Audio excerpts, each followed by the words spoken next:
Good morning, Brother Call. Morning, Chief. Good.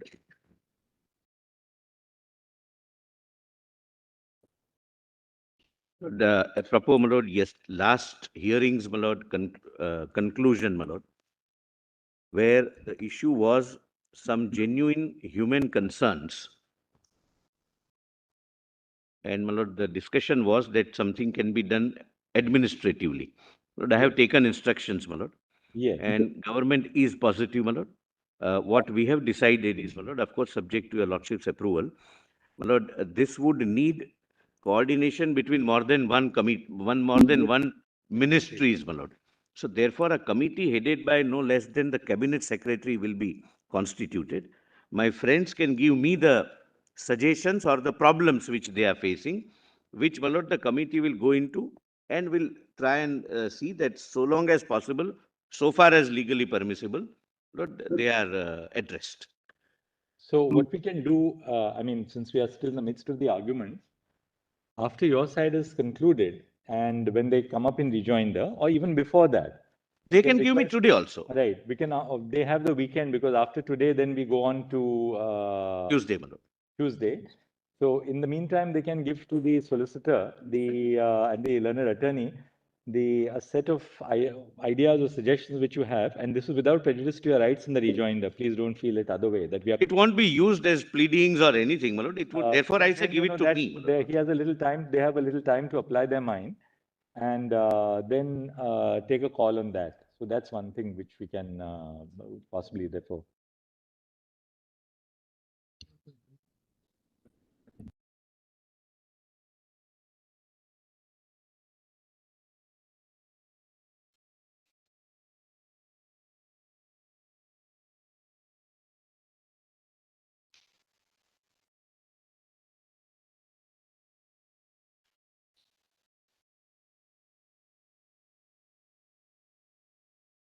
Mr. Solicitor, very valuable suggestion from my learned brother. What we could do and contemplate is another thing, that if both learned attorney and you and Mr. Dwivedi, Ms. Bhati, Mr. Datar, who are appearing on this side, could maybe have a meeting with the council, because you're brushing shoulders every day in the court. So if you can all sit together and have a meeting maybe on Friday or Saturday, and at the meeting, of course, they can formulate something and give it to you and have a little discussion with you so that the meeting will not be under any formal color of authority or something, just an informal meeting. They are most welcome, my lord. We would be hosting them. There is no difficulty. But only difficulty would be, we may not have ready solutions, my lord. We means lawyers. I understand, because you have to go to you said that the government will constitute a committee chaired they by will the have to, cabinet my lord. secretary. Well, it's a meeting. If I just take 30 seconds, well, meeting is not a problem. Even suggestions is not a problem. I heard my learned friend say administrative. Well, there are 2 points to be kept in mind. Of course, your lordship is kind enough to say without prejudice. Abhishek, There are very substantive issues of law which are involved. Obviously, all this is without prejudice to that. This, at the best, what is being suggested is administrative tweaking where necessary in a committee based on suggestions. Legal tweaking is another system. The laws are involved in many places. So what we'll do is we'll confer. Without prejudice, we can certainly give. But personally, I don't think that your lordship will have any major solution. Having seen the gamut of problems and the level at which conceptually and jurisprudentially matter has been argued, I think it is better that your lordship spend so much time to go on to a decision. But we will certainly give this. This can be an addition. Anything tweaked administratively and helping is always a help. Because I think, sorry, Dr. Kungi, look at it as a one or none, because although he's saying administrative, there are substantive issues here. When you're looking at insurance, your housing, etc., these are as substantial in terms of the benefits that people can expect. That is actually the practical way out. What are the barriers which you're facing? That those barriers you should give it. If there is a frank discussion out of that, although this is being termed as administrative, this will have to translate into some changes in the regulations, maybe even law. Well, So to what extent they are willing, to what extent? No, certainly, but the word administrative I said was that many of them will require substantive changes to law, which I don't think is what my learned friend is saying. What he's suggesting is that a circular may be changed. Office order may be changed. I may be wrong. No, no, I'm that's just not the expressing intention. without That's- thinking of what I learned. Whichever mode, method or manner in which that problem, if permissible, can be, my lord, addressed, that's, my lord. There is no existing rule which Dr. Singhvi, let's come down to some example. I think Dr. Guruswamy had made that the chart Chart is there, containing chart of, is or even you had presented a chart of the seven items. Some of those don't require substantive. So change. therefore, Malas, certainly. Now, sometimes beginnings are small. No, Malas, So certainly. those beginnings could be very substantial in that Malas, sense. I bow down. Beginnings are small is absolutely opposite, Malas. Whatever little is given by administrative tweaking, certainly it would be welcome. I'm only saying, Malas, that this should be seen as a constructive effort towards a convergence. It may not, Malas, be a substitute for the larger. That's all that I'm saying. But Dr. Singhvi, Yes. one step at a time, while the matter is on, Yes, yes. suggested that we Immediately, Malas, I started by saying that. We look will. into it, we and will- maybe if there is any statutory tweaking required, depending on the kind of needs that have been highlighted by. Yes. Be open to look. What We we are, my lord, What- right what now, we my will lord, do, not Malas- aware of what we are dealing with. Suppose there, as my lord, very rightly, my lord, pointed out, that it might need change of law. And change of law might need, my lord, some wider issues of recognition of a particular relationship. Then, my lord, we will have to examine whether that can be So done. therefore, Also, But, my lord, also, Dr. Singhvi, the way we are looking at it is that from the drift of the submissions which were made by the learned solicitor on the last occasion, it appears that the solicitor also accepts that, of course, people do have a right to cohabit, and the right to cohabit itself is something which is now an accepted social reality, at least. Based on that, there may be certain incidents of that cohabitation. For instance, in relation to your right to reside together. Second, bank accounts, insurance policies. Provident. These are practical issues which can be resolved by the government. From your perspective also, this is a step forward. absolutely. Malas. You see, therefore, For example- therefore said you don't have to go for an all or nothing So, approach. Malas, then when I Lord, I for think- example, I the think- two persons, two old men are staying together. They are No, not Malas, can I just- necessarily No, my in lord, any I gay think relationship. That, For ana- companionship, for looking after each other, my etc. lords, that analogy misses the point. It does not take an assertion of rights for two adults who are self-sufficient to live together. That is an exercise of free will.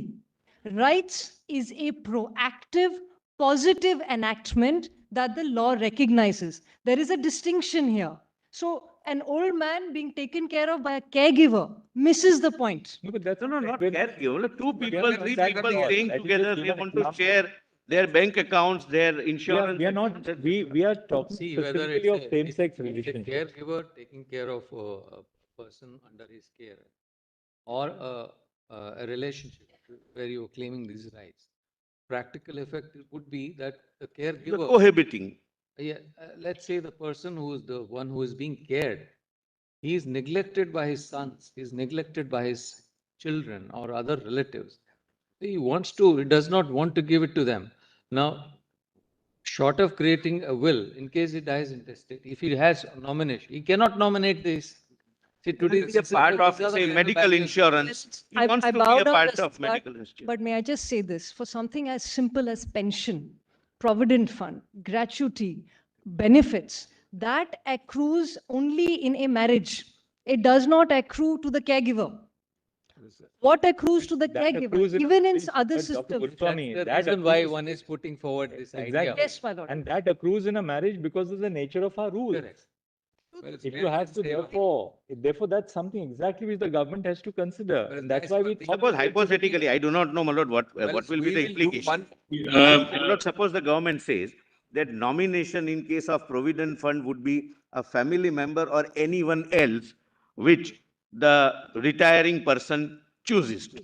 No, then you don't need to go into anything else, my lord, the problem is solved. Let us be clear. So Just one minute. sometimes solutions one are, my lord, simpler than the problems. Malas, See, Dr. to be Singhvi- clear, to be clear, when you, Justice Paul- Justice Paul is saying. One second, Justice Paul is- Paul wants to say something. Dr. Singhvi, please notice, as my brother colleague said, this is without prejudice to everybody's rights and contention. One. Number two, even if the court was to, suppose you were to succeed to a limited extent, and the court was inclined to give you a status of a marriage or inclined to give you a status of some other status, let us say not marriage, but some other status, there'll be many changes required in administrative proceedings as also legislative aspects. Therefore, if there is a consensus, at least whatever be the status recognized, after all, they are not denying that this is an incidence of society which is happening. They are reluctant to give it a status of marriage, but they are not. I believe from what solicitor says, reluctant to sort out the problems arising from a gay companionship without labeling it as marriage to the extent possible. Now, May I respond just one So it's second? not gay. I There are several combinations I don't wish to No, go Mr. into. Mr. Solicitor, let the It learned becomes judge- unmanageable, let me my lord, to complete. fathom See, let me the learned multiple judge finish. combinations, my lord, which can arise. let the Let learned me judge finish. complete, Dr. Singhvi. Let All me is finished. complete. Yes. Therefore, what is the suggestion from the bench is that the nitty-gritties of what may in any case be required to be done in either situations, some endeavor or step is taken in that direction. I think that's what Justice Bhatt and the Chief Justice put. So Well, I think let us, without prejudice to anything else, Absolutely. sit with pre-notions or prejudice notions on either side as to what Well, can be brought in. I Without start with prejudice that. to both the contentions. My Mr. contention, Solicitor, 1 their minute, contention. please. Whereas I start with that, give me just 2 minutes. Your Lordship may take it. I started with that. And I'll do better, Wallace. I'll try and make a chart which is actually 3 categories, Right. and a fourth is, Wallace, conceptual. Give me just 1 minute. One category, clearly, possibly solvable immediately, is the so-called administrative tweaking, which is followed from my Lord Justice Bhatt, Justice Call just now.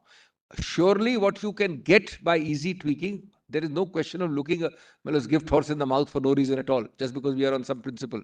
Of course, we should be cooperating. Of course, we'll give that. A second category may be something more than that. A third category may be substantive, bigger changes. I'll try and identify them separately. But above all these three, so the first category, Lordship will take it. People will meet up. People will make a list. People will share it with the solicitor. We have no problem. We have no ego about it. The fourth idea is important for Lordships, and only your Lordships can decide it. That is the real, the symbolic, the actual meaning of marriage. That nobody can decide except this court, this way or that way. No committee, no circular, nothing can. Now that's the Parliament juristic can. question. 1 second, Mr. Solicitor, 1 second. That's the juristic question. Now, therefore, we are, as Justice Call said, we are happy to divide it, and what might be called low-hanging fruit Yeah. benefits everybody, everybody eats that fruit. Of course, we'll cooperate. The other fruit, will have to depend on some kind of an order. And we'll make that categorization to the best of our ability. Equally, Dr. Singhvi, when we go into the conceptual domain, Yes. we cannot be oblivious of the fact that to the extent to which the conceptual domain requires legislative changes, that part clearly lies outside the Part of remit the of the court. dialectics, that will be part of the dialectics. Then the question which the court will have to face is, to what extent does the court go in formulating conceptual doctrine? Yes. Absolutely. Because ultimately, whatever doctrine the court formulates has to be relevant on the ground. All right? Therefore, there may be 3 levels really. There may be certain areas which are governed by pure administrative, changes. That's what which I can easily be done by them. Second, changes which they accept as a matter of principle, which may require changes in some form of subordinate regulation. Subordinate. Which again is a matter for the government. They don't have to go to parliament for that, which is again much easier to achieve than, say, a parliamentary change in legislation. The third is your wider, Exactly. your widest case, your fundamental point is that, well, there is a right to marry, one, with reference to constitutional precepts, even for same-sex couples. Second, that you can found that or source it in the Special Marriage Act. It's not a hollow right. It's not just a That's what you have all argued. That is what you have all argued. That's something which we will have to ultimately decide, subject, and therefore that's what their argument is. That's all that I'm saying. That this is essentially a legislative arena. Don't step into this. Dr. Singhvi, yes. Therefore, we are saying that, well, we will of course have to decide it. We are going to decide this entire issue as a matter of concept. But to the extent to which the government takes a first step forward, there would be a substantial benefit, a substantial advancement in the recognition It's a of welcome what is thing the and we welcome cohabitational it. relationship of same-sex couples in the country today, which would be a substantial advance beyond what we have today. Yes, yes, yes. I will certainly have no This such. is exactly the point. I would put it like this, somewhat like this, a bit differently, which is that Dr. Guruswamy and I think Mr. Kripal, all of you in different ways said that, this could be a part of a series. Part of a? Part of the Series. series, or whatever you want. Look at it from the reverse. If this results in a gain, maybe not as substantial as you visualized, right? That's one of the building blocks for your future, No, do you want a ruling then? That too is something you may have to consider, given that you're now not really fighting a battle only for these petitioners, but there's a larger group of people who may not be covered by this dialectic of Special Marriage Act. So then, is it advisable or prudent, if you're going to get this, to continue with that larger, push? So we'll build that too, into you our have to argument. make that, take that call. We'll reflect on that and build that into Yes, our argument. we'll We bring very it in. fully understand what my lord is saying. Fully Can understand. can I say one thing?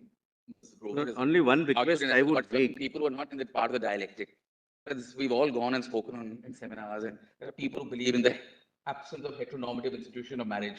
And when one goes out and meets 99% of the people who come up to you, they all say only one thing, that they want to get married. Yes. Because the consensus within the community, no matter how many people may say that it is a concept that they otherwise reject, is that they wish to have marriage. Yes. Because this gives meaning, purpose, identity to the people who are seeking to get married. Because it is, and my learned friend will agree with me. So it's not correct to say Yes. that there will be people who will be out of the bound of marriage, who don't want marriage, but they are happy with something else. I, Millet, personally, and I'm sure Ms. Guruswamy and Ms. Grover as well, in all the multiple meetings we've had, Yes. we hold some academic discussions of Yes. people who say, no, it's a heteronormative institution, it's not necessary. The vast majority of the young people I have spoken to Yes. have all said, we want to get married.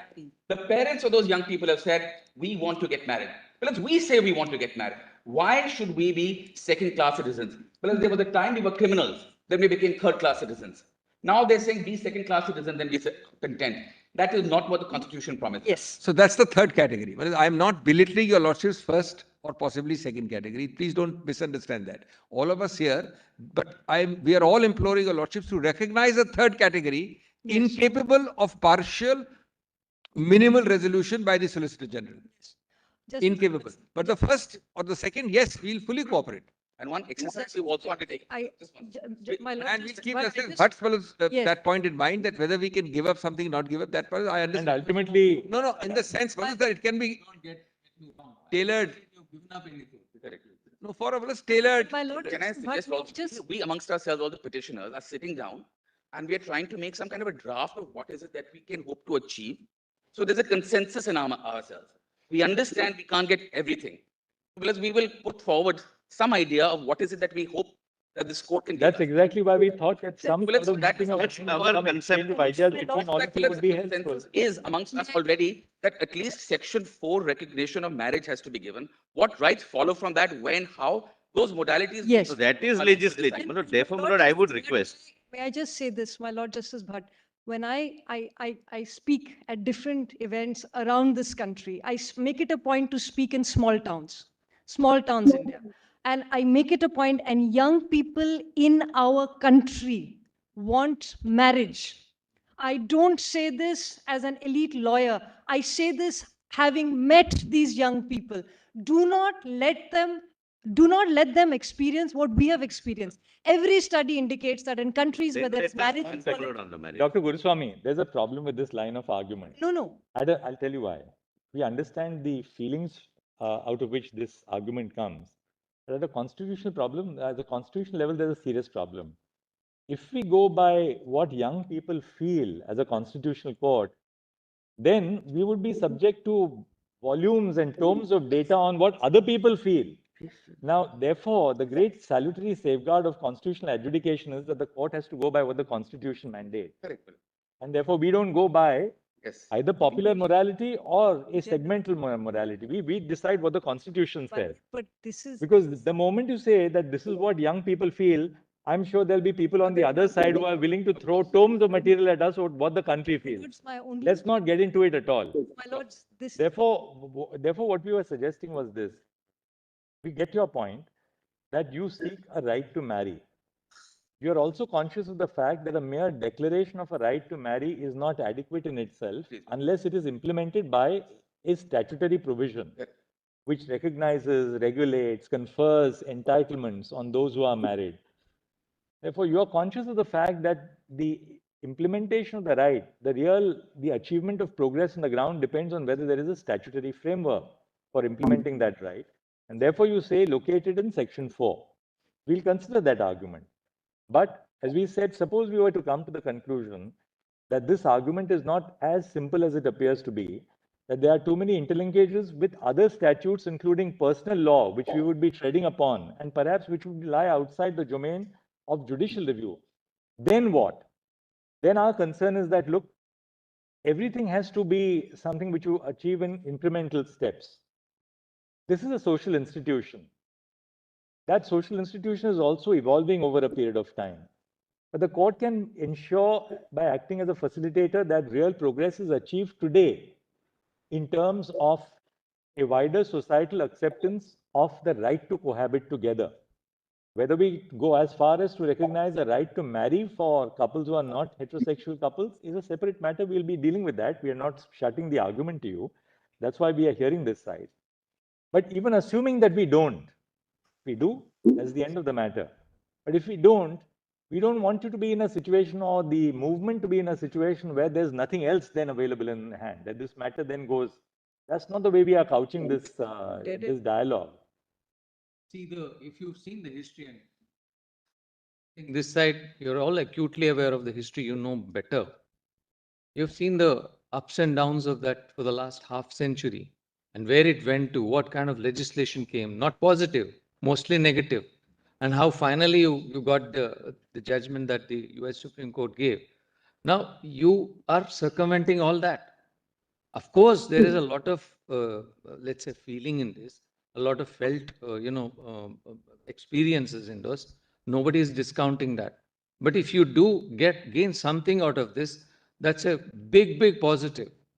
Because, I mean, there are so many processes outside of what we can speak in this country and in society generally, that these gains are also not to be belittled. Now, if you're likely to get it, I mean, just sit back and think what you're gaining. yes. And then if you are still pushing ahead and you want that declaration, we will have to examine it. And even this closure or whatever, if this happens, I mean, this is completely, please let me complete. There is no closure. What I'm saying is, if there is some quietus to this at this stage, don't see this as the end of the battle or whatever your movement is. Because ultimately, whatever your movement for equal recognition of equality of, that would always remain. And even if these, whatever you get, the positive part of it, even if you don't accept this or partly accept this, now that too will not be the end for whatever you are going to do. One is speaking generally, not in any manner prejudging it. My lords, in Obergefell and in America, the experience was that after Obergefell, when the Supreme Court gave its broad and firm declaration, the counsel for the parties then sat with the government, with the administration, and went through each law.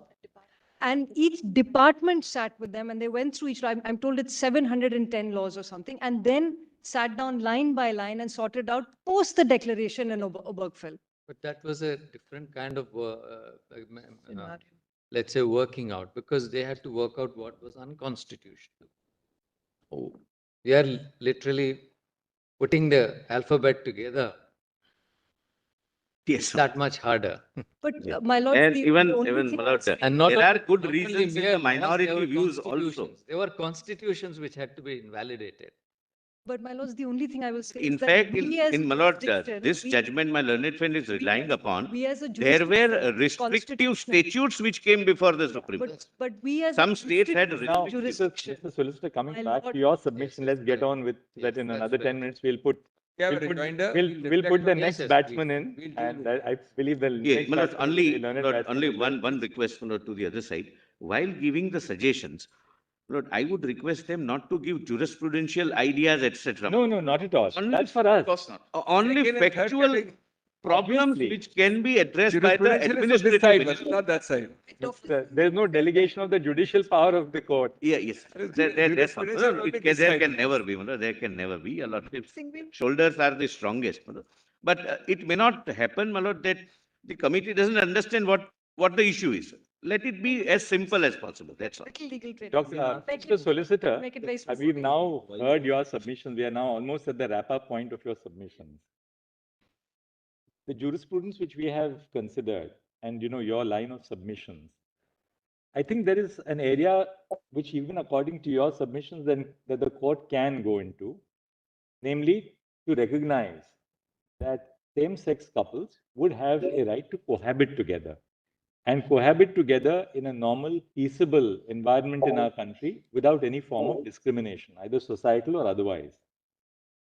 Step two, that the government would, as we now see from your very fair suggestion that the cabinet secretary, no less than the cabinet secretary, would be going to it, would be recognizing the incidence of that cohabitational relationship. So we can certainly build upon our jurisprudence as going to that level. Question now is, and we don't want to stop them, whether we make that extra mile, which is what they have argued. And we have also argued that, look, this part would be a legislative exercise, don't step into that. So now what else remains? You can now Lord, wrap can I up in 5 conclude minutes in so that we can 15 have minutes? someone else. I'll wrap up in 15 minutes, my lord. Lord, I have filed one note. I'm not going to read it, my lord. At the outset, I may put that caveat, my lord. But there are only 3 points, my lord, which I am making. My lord, note 3, my lord, it's circulated yesterday.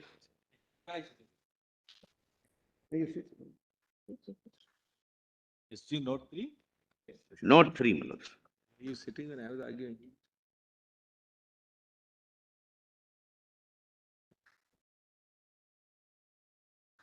Well, I'll just give broad propositions and I'll not read it, my lord, what is not relevant. My lord, my first point, that recognition of marriage is not a fundamental. There's a note one. I'm so sorry, my नहीं, lord. उसके नीचे है. Note 3, my lord. Notes by Mr. Mehta. उसके बाद नीचे है थोड़ा सा. Yes, so that's this. No, Note three. Lord, last time. Yeah, this was cited last. the title is closing points. Closing points. My lords are No, closing arguments. Closing arguments. closing points. my lord. उसके नीचे. Closing arguments. Yes, and my lords, my lord, I am obeying the continuing mandamus, my lord. I am This one. using the iPad, my lord. Ah, that's good. So a weak student, my lord, in at least schools I studied, used to get 5 extra marks for good handwriting. My lord, I need 5 extra marks, my lord, for using this one on the lighter side. My lord, my first proposition is right to get a particular social relationship recognized as a marriage is not a fundamental right, my lords. Let's read it quickly. Let's read the note. Yeah, yes, but I'll just quickly, my lord, go through. It is submitted that over and above marriage, there are a whole host of human relationships which exist in society, which may in some cases be even more valuable than marriage. The statutory law in any country in the world does not regulate all human relationships. The said relationship may be extremely important from the perspective of life and liberty and the dignity attached to it, and may further even have a more profound impact on the life of a person. However, sans a legitimate state interest, legislatures across the world have left a whole host of human relationships completely outside the legislative purview, denying any legal recognition to the same. It is submitted that the presumption, therefore, cannot be that the state is obliged to recognize all human relationships. Rather, the presumption has to be that the state has no business to recognize any personal relationships unless the state has a legitimate state interest in regulating the same.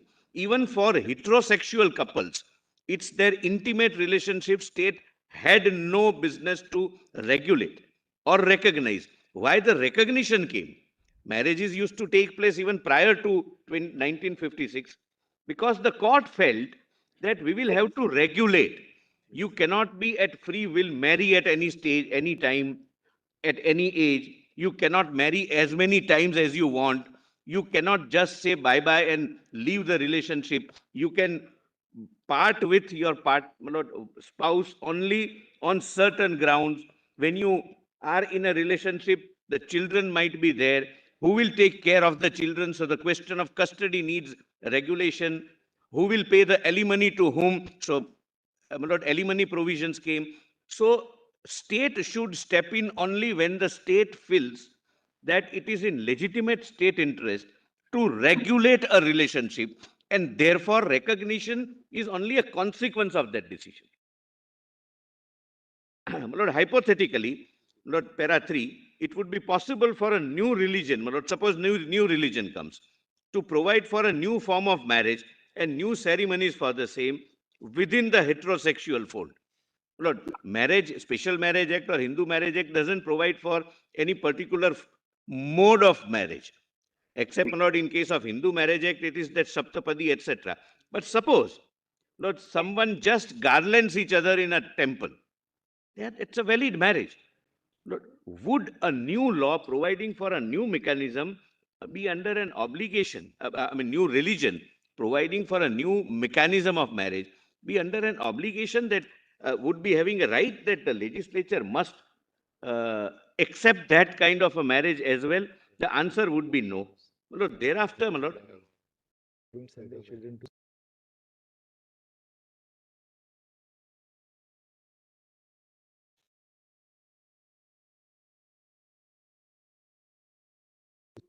my Lord, second, I'll not, my Lord, read except, my Lord, the argument that marriage is a fundamental right was essentially based upon two judgments of your lordships, my Lord. One was Shafin Jahan and another was, my Lord, Shakti Vahini. My Lord, in none of the judgments your lordships were even remotely considering right of non-heterosexual couples to marry. My Lord, in Shafin Jahan, please remember, my Lord, the facts. One lady, Hadia, a Hindu girl, converted into Islam, was seeking to marry a Muslim boy, and the family of the girl were objecting. Non-state actors were objecting. There, your lordships, my Lord, in a habeas corpus jurisdiction said that it's their right to marry because they are heterosexual couple, and your lordship specifically said that Muslim personal law allows the marriage. You have no business. The presumption was that it was a valid marriage recognized by the law, namely the personal law, Muslim personal law. Your lordships, my Lord, never remotely considered marriage as an abstract proposition to be declared a fundamental right, or marriage amongst non-heterosexual couples as a fundamental right. Your lordship. Mr. Solicitor, conceptually, there's a little bit of difficulty about this argument. I mean, we understand the drift of the submission. Their argument is not that the state is duty-bound to recognize all relationships. Yes. You are saying that, look, there's a gamut of relationships in society. The state is not bound to recognize all relationships in society. Their contention is that by not recognizing same-sex relationships for the purpose of marriage, the state is acting in a discriminatory way. So the argument is really of the anti-discrimination principle, not so much that the state is bound to recognize it or recognize all relationships in society. They say that marriage is a very vital social institution, step one, that same-sex couples are entitled to the same right to dignity as heterosexual couples, and not recognizing that relationship within the fold of regulation would be to deprive them of all the societal benefits which attach to marriage, and therefore it's discriminatory. So that's the line of... To which, my Lord, I don't wish to repeat, but, my Lord, just to paraphrase once again, my Lord, our respectful submission, my Lord, is that this is a reasonable classification. That's fair, and that you have made your point. I have already made now, it. Shakti Vahini and this you have dealt with in point 5, right? Yes. You want to read that, or you have dealt Lord, with it? only highlighted part, my Lord. Your lordships may come to page 3, my Lord. Page 3, all right. This is quotation from, my Lord, Shafin Jahan. Okay. Where your lordships are very careful, my Lord. The only highlighted part, underlined part. But the High Court unwarrantedly took exception to the same, forgetting that parental love or concern, my Lord, daughter's parents, my Lord, whose girl converted into Islam, concern cannot be allowed to fluster the right of choice of an adult in choosing a man to whom she gets married. That was, my lord, the broad conspectus that law permits a marriage between heterosexual couple. One is man, one is woman. The family has no business to interfere.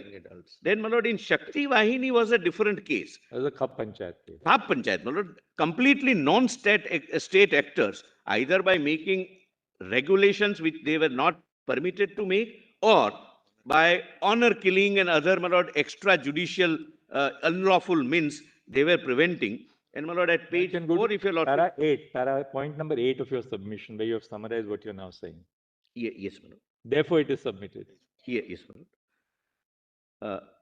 Therefore, it is submitted that said judgments were given in the context wherein state or non-state actors hindered the choice of a woman to marry the man she wished to. It is submitted that therefore there was an invasive positive act by the state or non-state actors in disallowing the exercise of choice in a heterosexual relationship despite marriage between them being recognized by law. It is submitted that said judgments are not, my lord. Then, my lord, kindly see, I'll not read it, my lord, but this Brown versus Board was cited by Mr. Vishwanathan. My lord, just to argue the separate but equal theory. My lord, this was a case similar to, my lord, what the situation was in India prior to independence with regard to some section of the society. They cannot sit in the same compartment. They cannot sit in the same place. There were different, my lord, provisions made, different classifications made for blacks versus white. So it was a racial discrimination. There was no intelligible differentia. And in that context, my lord, the Honorable Court said that it is not, my lord, your lordship's approach, my lord, para 11, I have, my lord, respectfully urged, my lord. Further, it is submitted that there cannot be a fundamental right, either under Article 14 or 15, to seek recognition to all forms of social relationships. It may be noted that the legislature does not seek to give recognition or any special status to all forms of human relationships. It is submitted that this Honorable Court ought to approach the present question not merely in the linear reductionist sense, as sought to be, my lord, made. This is, my lord, this is a classification made on the basis of nature of relationship.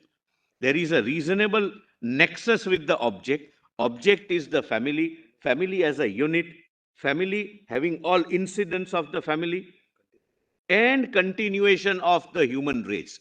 So, my lord, I'm not, my lord, repeating. I have already made my submissions, my lord.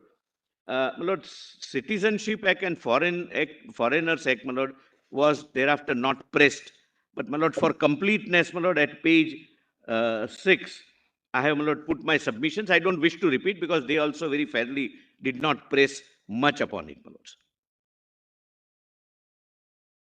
But then you finally page 8 at the 8th Page 8, chart. my lord, your lordships, my lord, were pleased to require us to provide a comparative chart between, All my right, lord, that you have now provided. that, my lord, that is provided for. And, my lord, last submission, my lord, please, if your lordships can come to my note 2. Only, my lord, few good, my lord, illuminating judgments of the European courts, which would assist your lordships, my lord, I missed. And I felt, my lord, after arguing on the last occasion, that taking 10-15 minutes of your lordship's time, I must, my lord, advert to those judgments, my lord.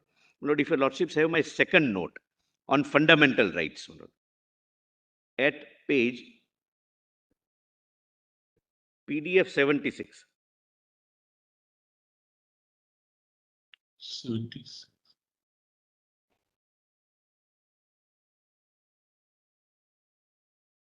And this is the last submission, my lord. I will not trouble your lordships anything further. But some judgments, my lord, would really assist your lordships. The European Convention and its gradual development, that part? Yes. Lord, may I read 142? In Europe, and the European Court of Human Rights has its seat in so-and-so and is tasked with the compliance by the member states of the European Convention on the Protection of Human Rights and Fundamental Freedoms. The European Court, in the manner, provides an additional forum to litigant to enforce the rights under the ECHR against the against the nation state, which is a member of the convention. The ECHR was entered into force in 1950 and is the main treaty which sets out the civil and political rights and freedoms of European states agree to ensure for people living within their jurisdiction. Lord, Article 8 is similar to Lord, Article 20, almost, Lord, not word by word, but peri materia. Everyone has the right to respect for his private and family life, his home, and his correspondence. There is a specific right to marry. Please see this, my lord. Article 12 on PDF page 77. Man and women of marriageable age have the right to marry and to found a family according to the national laws governing the exercise of this right. Now, two things. A, even European Convention recognizes a heterosexual marriage and it makes it subject to the national laws of each member state. Yes. Lord, therefore, the ECHR clearly recognizes right to marry under Article 12. Despite the same, European Court of Human Rights has still date refused to locate the claims of same-sex marriage under Article 12. The European Court of Human Rights had consistently denied all claims of same-sex marriages and still does not recognize marriage to be an enforceable right under the Convention. The European Court of Human Rights, after rejecting all claims for about 2 decades, has only recognized limited partnerships to be enforceable, that too in light of larger socio-political consensus in Europe. But this is not majoritarianism. There has to be a consensus on social issues. The said position is clear from a complete reading of the case law emerging from Europe. The European Court of Human Rights, for the first time, examined the issue of whether two persons who are of the same sex could claim to have the right to marry in the case of Schalk and Kopf versus Austria, and found that Article 12, the right to marry, of the convention did not impose an obligation on the respondent state to grant same-sex couples access to marriage. It was held as under, Lord, and I quote, the applicants were born in 62 and 60 respectively. They are a same-sex couple living in Vienna. Lord, kindly skip the, Lord, para 50, kindly come to para 58 directly. The court is not persuaded, Lord, it's on page 78, para 58. The court is not persuaded by the applicant's argument, although, as is noted in the Christian Goodwin cited above, some previous judgment, the institution of marriage has undergone major social changes since the adoption of the convention. The court notes that there is no European consensus regarding same-sex marriage. At present, no more than 6 out of 47 convention states allow same-sex marriage. Then, my lord, para 60. Turning to the comparison between Article 12 of the Convention and Article 9 of the Charter, the court has already noted that the latter has deliberately dropped the reference to man and women. So, and so, my lord, I skip the commentary of the Charter, which became legally binding, my lord, that's for them, my lord, to para 62, 61 and 62. Regard being held to Article 9 of the Charter, therefore, the court would no longer consider that the right to marry enshrined in Article 12 must in all circumstances be limited to marriage between two persons of the opposite sex. Consequently, it cannot be said that Article 12 is inapplicable to the applicant's complaint. However, as matters stand, the question whether or not to allow same-sex marriage is left to regulation by the national law of the contracting state. In that connection, the court observes that marriage has deep-rooted social and cultural connotations which may differ largely from one society to another. The court reiterates that it must not rush to substitute its own judgment in place of that of the national authorities who are best placed to assess and respond to the needs of the society. In conclusion, the court finds that Article 12 of the Convention does not impose an obligation on the respondent government to grant a same-sex couple, such as applicants, access to marriage. My lord, similar is the judgment at page 147. I will not read it, my lord, but same court, lord, similar reasoning. Lord, if your Lord This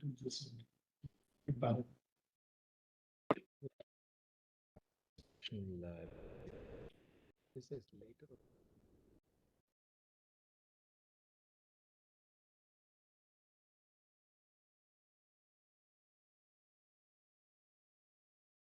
has relied upon this judgment, my lord. दिखना है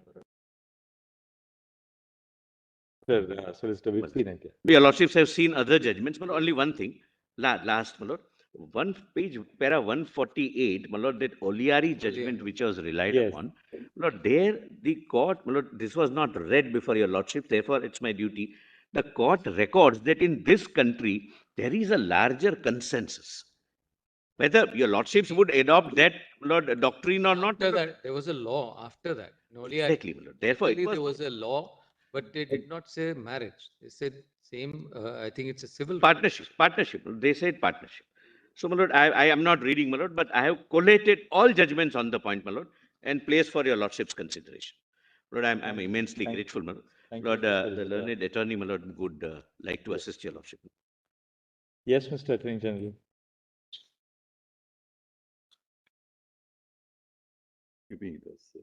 I shared two notes by mail and also my separate compilations, which before I go into that, give me my copies to everybody. Please give copies to everybody.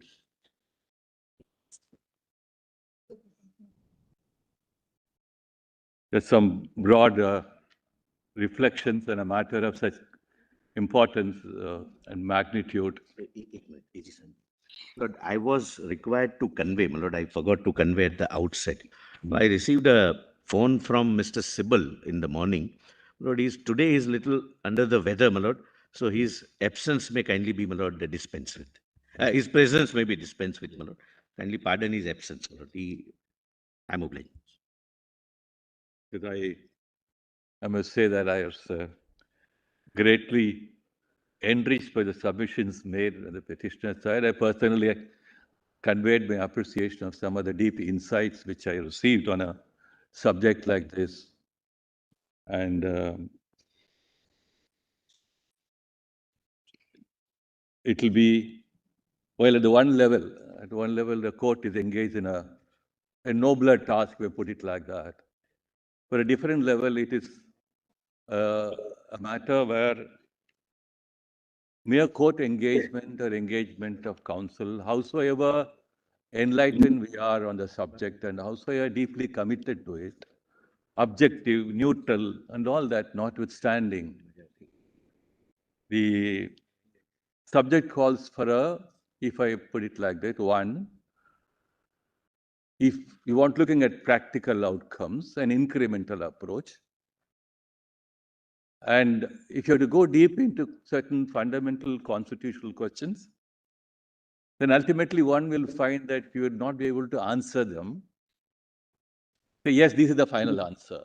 So that's where cases like this stand. I would probably continue with some line of reasoning with the learned solicitor who was placed before your lordships. And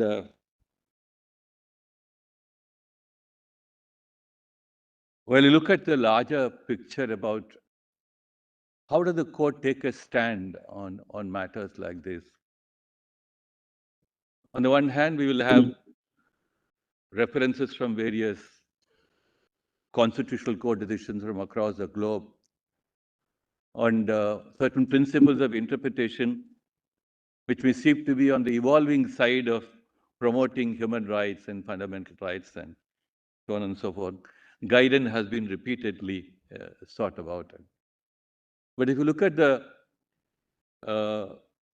global scene, even looking at the Commonwealth, perspectives, you'll also find a wide-ranging difference between the New Zealand approach and the English approach. With the New Zealand Bill of Rights and notwithstanding similarity between Section 3 of the Human Rights Act and Section 6 of the New Zealand Bill of Rights. So it's not that that we have a certain universal perspective on certain aspects of the matter on which there is no disagreement at all. Before I read my written note, I thought I'd like to raise some broad canvas of what I'm not to be taken that the court has no business at all to be engaging in this matter, in the sense, in a fundamental sense, because when matters of nature brought to the court, it's certainly the duty of the court to engage itself on unraveling the constitutional dimensions, if any, and to find out within the scope of constitutional deliberations, a possible solution can emerge without the court fundamentally altering the texture of the Constitution or the text of a statute, so on and so forth. So that's a basic line which the court would probably not keep it in mind and probably not breach, except for saying that, yes, this is a matter on which, because we follow a certain set of precedents like Vishaka, we look at how you fill in vacuum, etc.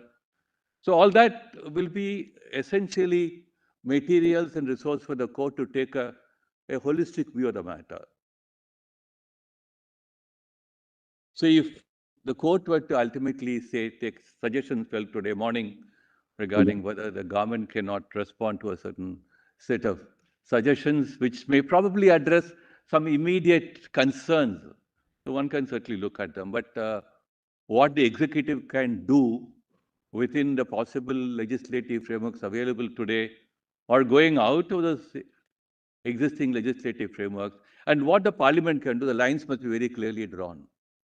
So if the lines are not drawn, then perhaps there are other interminable consequences which will follow. So all that I say does not mean that the court will not probably deliberate on the subject. But at the end of the day, where the lines will be drawn is a very important question to be asked. So having said that, let me take your lordship through two of my written notes. Before I also do that, just to on a little abstract level. There's one actually. Learned, it's only one written submission that. I have two written submissions which have been mailed to your lordships. I hope your lordships have that. That's right. We have the written submission. We have the written submissions. Okay. Yes, yes. There's an additional written note. Yes. Are we looking at the first one or the additional one right now? I would have loved to take your lordships to some of the recent reflections by jurists across the globe, particularly, for instance, Habermas and Alexis in his very recent book on idealism and the law talks about how Dworkin's perspectives and Habermas' reflections have a certain difficulties in drawing final conclusions, like what Professor Lawrence Tribe talks about, the invisible constitution, and what we read in the soundings and silence. I'll probably take your lordships into some of them a little later, because they give us a broad perspectives on, while we have different constitutional frameworks and emerging from those constitutional frameworks, for instance, the 8th Amendment, the 9th Amendment, and all those the 10 amendments in the US Constitution, the privileges and immunities clause in the US Constitution, the due process emergence, all that, as Professor Mark Tushnet says, the US Constitution is old, not easy to amend, and therefore somewhere somebody must have the job of interpreting the Constitution. I'll take a lordship through all that. Let me first read my first written submission.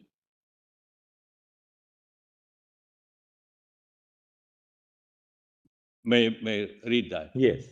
In the light of the summary of submissions made on behalf of various petitioners, it emerges the Honorable Court is called upon to declare that persons with non-heterosexual orientations and non-heterosexual classes of persons have a right not to be discriminated on the ground of sex and as regards the availability of the status of marriage and right to family enjoyed by heterosexual persons.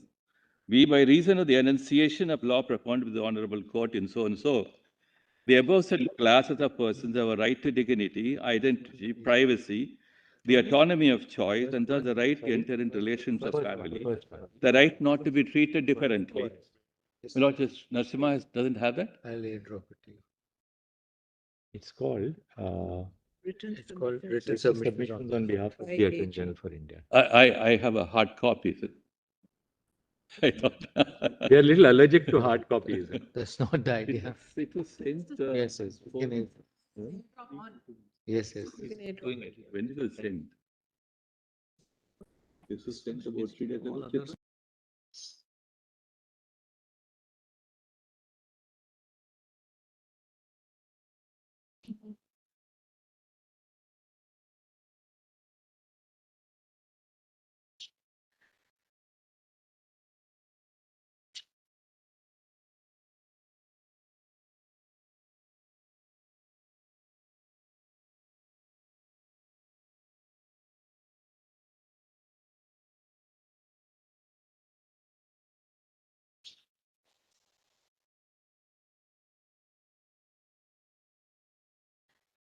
So, the above said class of persons have the right to dignity, identity, privacy, autonomy of choice, and the right to enter relations of family, the right not to be treated differently, accompanied by all consequential restraints against state and its authorities, as not to deprive them of all rights and benefits flowing from the status of marriage.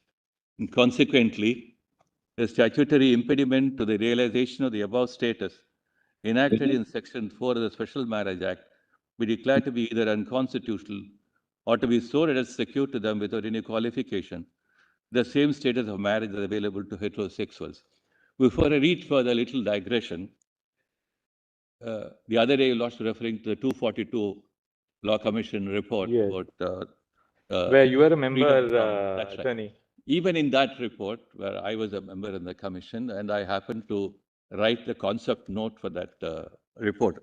Even in that report, while writing that report, we had probably thought about this issue, and there is some statement why the definition of marriage may not be so enlarged as to include certain issues. The trigger point behind that report was about the Kap Panchayats and impediments in freedom of marriage as such. If you also notice that there is a statement about that, I'll come to it a little later. So para 2, it's canvassed that with a requisite redrafting of certain provisions of the Special Marriage Act, that's by a combination of declaration as to lack of attention to or non-inclusion of relationship other than the heterosexual unions vitiating the Special Marriage Act 1954, and declaring on the importance of securing to non-heterosexual unions a wide range of rights, claims, and interests attached to and consequent upon a marriage to follow, the needful will be done to bring about non-discrimination. The submission proceeds on the footing that with a minimal exercise of redrafting of the Special Marriage Act, by a process of construction and interpretation, all other measures can follow, either by necessary statutory intervention or by conformity by state and instrumentalities, with a declaration to be given by the Honorable Court. The following submissions are made in response to the above. The challenge to the Special Marriage Act is misconceived. The said law is a species of the general laws relating to marriages applicable to different faiths, religions, or sections of the community. All these legislations are instruments relating to marriage having the force of law, carry one common feature, namely the conception of marriage as a union of heterosexuals, and with procreation is an essential feature of such union as a family, among other aspects and dimensions important to such a union. Marriage as a union of heterosexuals has always been rooted in the family as a social unit. Heterosexual union is a feature common in many species. The Special Marriage Act is not a law based on a special and distinct conception of marriage outside the general law of marriage. It is not a law creating an institution of marriage. The Special Marriage Act is only a law in relation to the institution of marriage. It's a law conceived in aid of such a class of persons who may be otherwise disabled or obstructed in accessing the institution of marriage. It is thus a non-discriminatory legislation, not being in violation of either Articles 14 or 15 of the Constitution. The sole object of the Special Marriage Act being facilitating and enabling certain class of persons desirous of accessing the institution of marriage. It intends to provide equal protection of the laws within the scope of Article 14 of the Constitution. Being so designed, it has no discriminatory content. As stated above, the Special Marriage Act is an enabling and facilitating legislation based on the common conception of marriage as a union of heterosexual, the underlying premise in all laws relating to marriage. Marriage as a union of heterosexuals being the universal conception of marriage as such, the question of keeping in mind claims of other unions as marriage and to accord them the same treatment did not arise while enacting the Special Marriage Act. The debates in Parliament relating to the Special Marriage Act bear testimony to the above. As such, the Special Marriage Act cannot be seen in isolation or singled out for an attack on discrimination or unequal treatment. The Special Marriage Act 1954, therefore, cannot also be found fault with on the ground of under-inclusion. The test of under-inclusion or over-inclusion enters the debate only when all classes or categories of persons or entities relevant for a statutory purpose are conceived and identified, followed by inclusions or exclusions.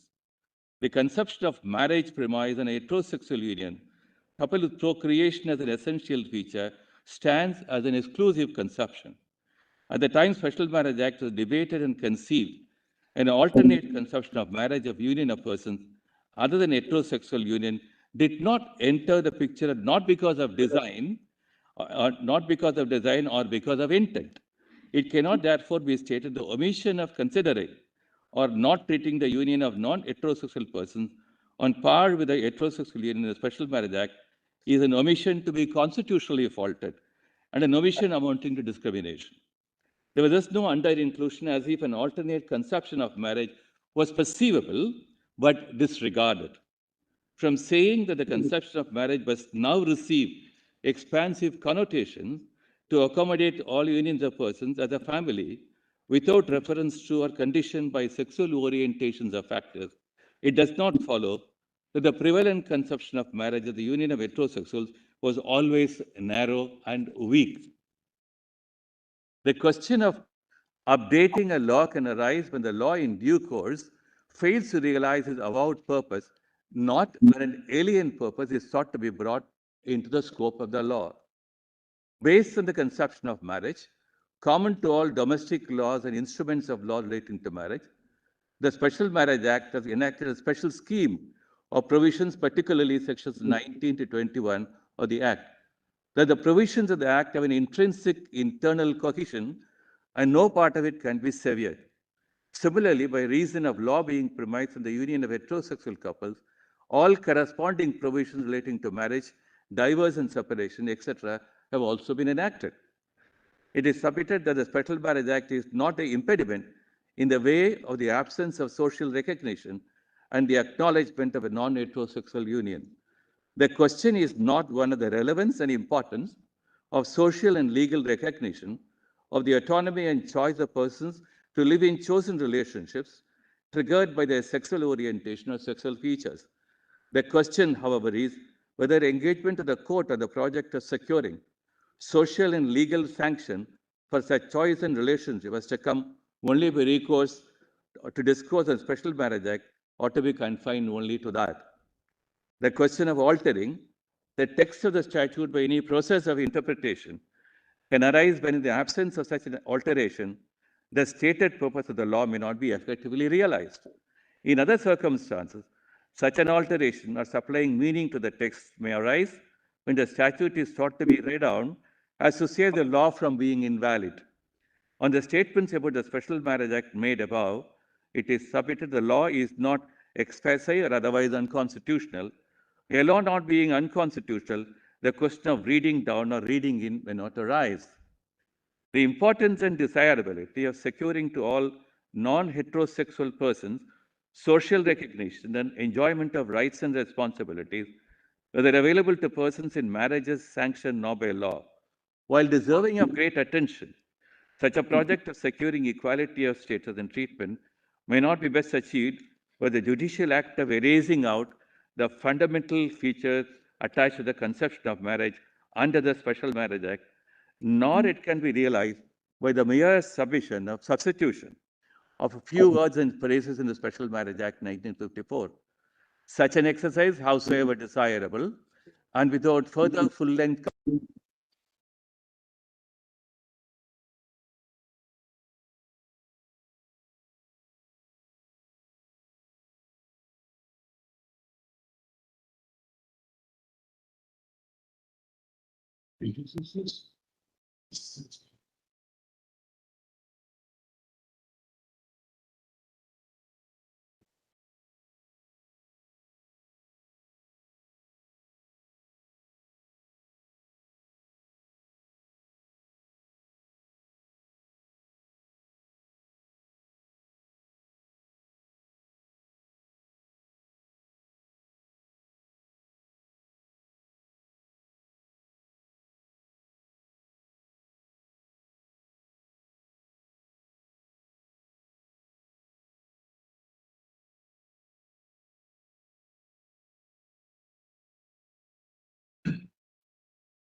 So you've dealt with also the argument of under-inclusion, that the fact that the Special Marriage Act was intended to be a special law in the context of the conventional institution of marriage, as understood to include a heterosexual union, and to provide a platform for people who are otherwise not able to marry because of their different religious faiths. But same-sex couples were not really ever intended to be a part of this law, and this would not just involve tweaking of this law, but a whole host of legislations on the subject. You formulated it very succinctly. We've seen that, Mr. Attorney General. So Yes, I just complete. should we go to the additional submissions now? And There- then go to the Yes. Which part would you like to? next, What do you want to say? I was reading at paragraph 11. Paragraph 11. 11. Yes. While consequential dimensions, Lordships have that paragraph. Yes. While consequential dimensions and their spread or complexity may not by themselves be a reason to detain constitutional declarations, but declarations require redesigning of several measures for their fullness of effect. The declaration may have to be addressed with the parliamentary process. Then the Special Marriage Act as submitted above is not a law with reference to sex. It's a law with reference to the institution of marriage. It's also not a law which is focused on sex directly or indirectly. Having regard to the purpose of the Special Marriage Act, if there can be no fault on grounds of under-inclusion, there can be no fault too vis-a-vis Article 15(1) of the Constitution. Only when the state action, including a legislation, proceeds to discriminate unions of persons other than heterosexual relationships in the context of any social benefit, claim, advantage, interest, etc., it can fall foul of Article 15 of the Constitution. The Special Marriage Act does not contain any such discriminatory intent to deprive non-heterosexual union from the enjoyment of the above said. The doctrinal propositions emanating from so-and-so, so-and-so, that canvass the equality Just of 1 treatment and are further reinforced. Just 1 minute, Mr. Attorney.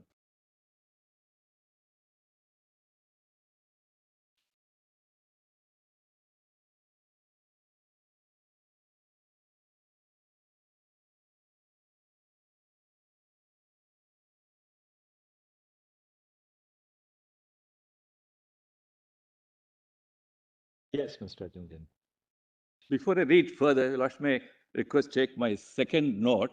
I may come back to these paragraphs so that I have little connection. Mr. Attorney, this is exactly what I was saying. Your second note, para 3. It's an additional written submission. I said, Para 3 actually. you see, read para 3 of your additional note. I think that's what you want to say in amplification of this. Para 3, Engrafting and migrating these page constitutional 2, specific- para 3. Para 6. Para 3, Three. engrafting and migrating. These Yes. concepts. Please read that. I think that summarizes your whole position. That's why I thought I'll read that and come back Yes, to please this. read. May I read from paragraphs 1 onwards in my additional written submissions? Para 1, of course, we've Those seen are it actually. well-known. I understand that. Marbury, I know. Refer to Marbury, then the original intent doctrine. Expansive reading, 14th Amendment, on-field versus whatever. I think para 3 is really 3 really sums it up. There. starts your Para 3 of your additional. Let me read paragraph 3, yes. Yes. Engrafting and migrating these constitution-specific issues to all constitutions will necessarily be an exercise subject to the rules and contents of the relevant constitution and the principles fundamental to the integrated working under the constitution.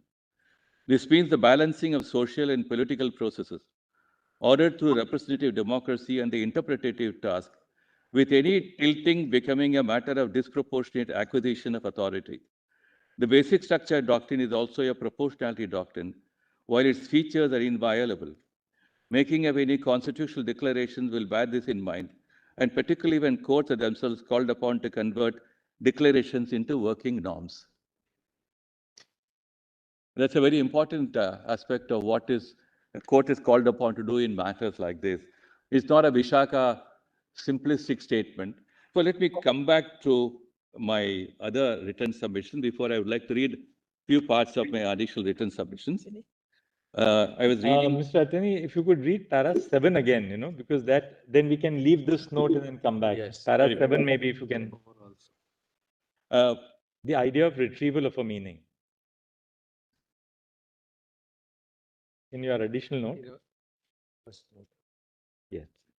Isme abhi. I said additional. Additional. This idea of retrieval of a meaning hidden. Paragraph 6 and 7 of yes, certainly 6. We can see 6 as well.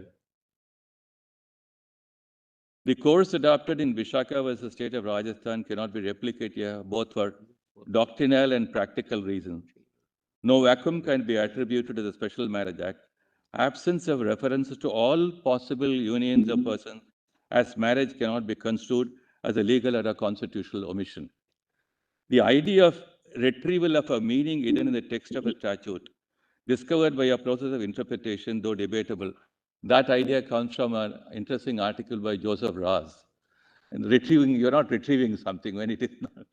So it's different from the idea of adding a new meaning to an existing provision of the statute by reasons of social changes and developments. In other words, adding sense to an existing provision of a statute to make it workable, consistent with its enacted purpose and objects, is different from adding an altogether new dimension to the statute. Whether this would be the result of constitutional demands or otherwise should not make a difference. Consequently, in all situations when constitutional declarations are sought to be made, sans a relevant statute under challenge, would call for necessary social adjustment and changes in the social order, and thus call for statutory interventions on studied basis. The court would defer to relevant consultative processes to be undertaken in accordance with law. The spread and depth of the issues involved thus call for a wide consultative process to be set in motion. The consultative process touching upon the Civil Partnership Act 2013 in UK is an illustration of the need and importance of such consultative process. Given the importance of the subject from the point of view of those who have discrimination and unequal treatment grievances, as well as the larger social fabric, national consultative process and parliamentary process are desirable. Just as constitutional declaration touching upon important areas of life enhance the scope and content of fundamental rights and add strength and vigor to the free exercise of those rights, democracy with its inbuilt consultative process is also of equal importance as part of the basic structure of the Constitution. Therefore, submitted in independent and exclusive exercise of the Honorable Court in drafting a scheme of rights and interests on the basis of declaring that the concept of marriage as the union of heterosexual is constitutionally and legally deficient and must be rewritten to comprehend any union of persons and conditioned by any sexual factor.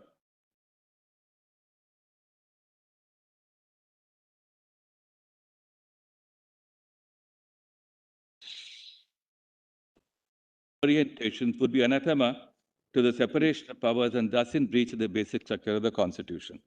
In fact, I place on record the extensive consultation project that happened in UK on the Civil Partnership Act. I place it as part of my compilations.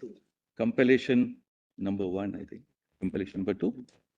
Yes, in compilation, there are 2 compilations. Yeah. Compilation number 2, I don't propose to read all that in extenso, but Lordship will just make a note of that. Your Lordship have my, Yes. it's called Compilation 2 Attorney General's. Yes, we've got it. Right. If your Lordship will please look at the index. The first 4 materials. First was the Government Equalities Office, March 2002, a consultation paper. And then there was an impact assessment, which gave a lot of insights and questionnaire and so on and so forth. Then in 2014, there was a report on these conclusions. The report and conclusions does not reach an unequivocal view on whether the Civil Partnership Act should be retained or not, whether it should completely merge with the Marriage Act or not. Therefore, it remained inconclusive. But some of the perspectives give us some insights at how the consultative process was found to be very important and how that also gained a lot of insights on how you look at the wide range of concerns and issues at what somebody called the pathos and the pathology of some of these matters. So, where is my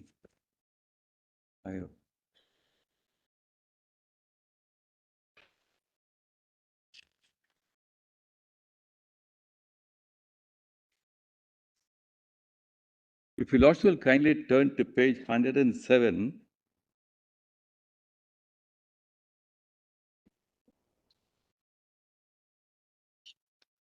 It must be the running page. Yeah. 107. Yes. Printed page or the PDF? In printed. Guidance. This is that act. Quality and Marriage This is Same-Sex the Couples Act. Act 13. Equality and Human Rights Commission, UK. Kindly turn to page 109. Yes. Yes, no, that's the article actually. It's an article. Introduction.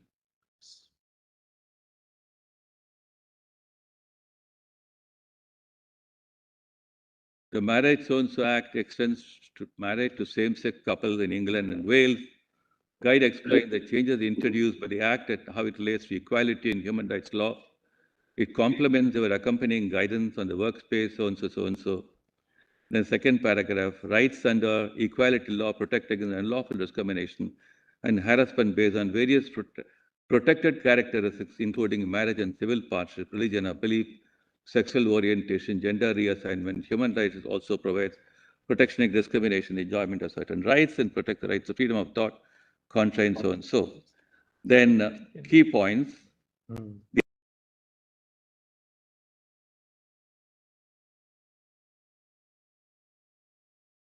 Mr. Attorney, then what is I don't the, propose to read it in extent. So I thought these are why I placed you it have, record. you have emphasized that there was a lot of Deliberation. consultative process, deliberations. It may bring to fore one a reconciliation at the social level. All right. It may also You're aware because both sides, Absolutely. this was put to us. absolutely. This act was preceded by a Civil Partnership Act of 2004. Oh. So the social process of assimilation of this relationship, how it worked out through parliamentary process. You're right. Thank you so much, Mr. Attorney General. Both your notes were very comprehensive. Thank you. I have placed and recorded in both compilations, compilation number 1. Yes. Article by Mark Dushnet.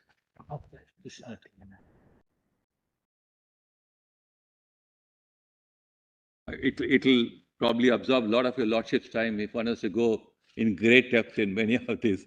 But I thought important to bring how the movement of interpretation is, of course, an absorbing subject.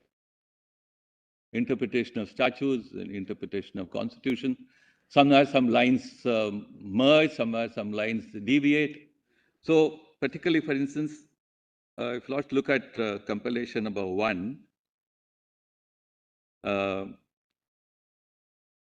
serial number 7 is a contribution by Professor Tribe in a book called The Invisible Constitution. And it's a very interestingly title called Soundings and Silences. I'll just read a few pages from that. But next comes Lord Sumption's recent lecture, The Limits of Law. And why I thought also I want to put serial number 9, which goes back to the early Montesquieu Benthamite period on how power gets cloaked in the process of interpretation of constitutional provisions, particularly in the US context. So these are expressions to show how you look at the same act of interpretation from different angles and perspectives. May I just read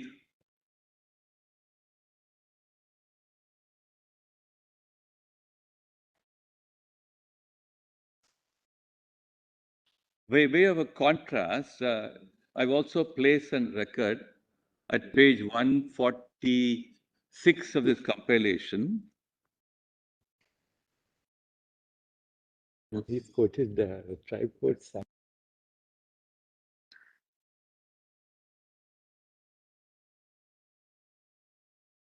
In Europe, in UK. So I must do a karaoke one.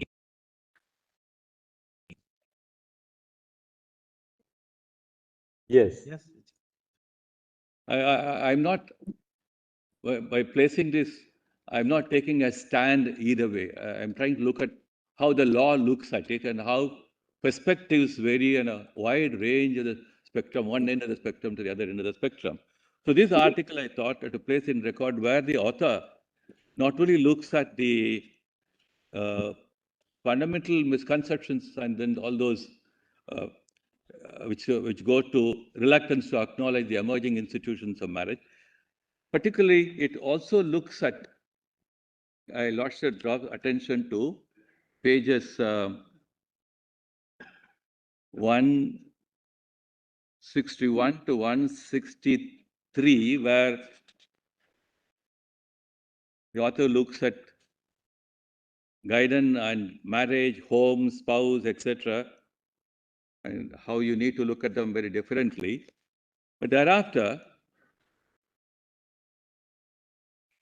at pages 289, page 168, that chapter 6, it also looks at the other aspects of what happens within such unions and associations.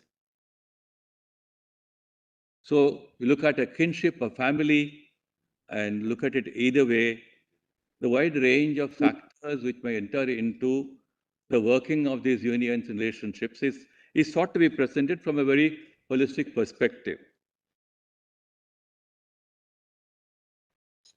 I was referring to Professor Tribe's Soundings and Silences. It's a very interesting piece on how silence can be said to be sounding and sounding can be said to be a silence. The last what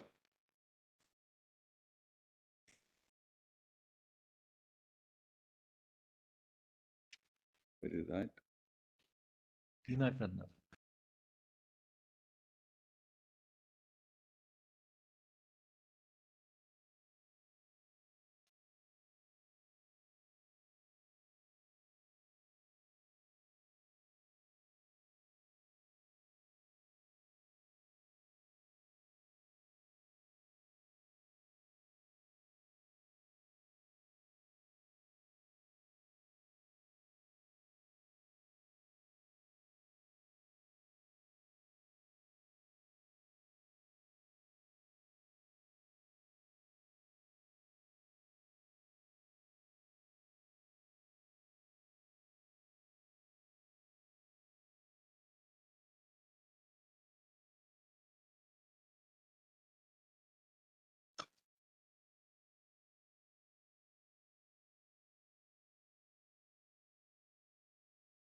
You've given us plenty of reading material for post 19th May. And something to listen. Listen Yes, as that's well. right. You brought Tina Turner also. What's home got to do with it? It's a twist, no? Twist to the. And Simon and Garfunkel. Simon and Garfunkel. That's what we were noticing. Cited that at the beginning of his chapter. The sound of silence. Hello, darkness, my old friend. I don't propose to read it Come to immediately, sleep but again. there are The visions very of good pickups which we can Well, I probably sleep. carry home from Tribe's article. Only few in the next piece, Lord Sumption's is a lecture given by him and a whole book written on.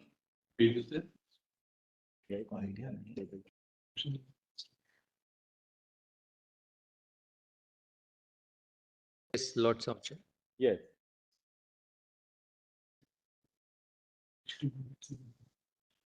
May proceed. If Lords will turn to the next art, page 218, that lecture by Lord Sumption, just make a note of only 2 or 3 Limits of pages. the law. 18. There's Where limits of the law. the subject is initiated.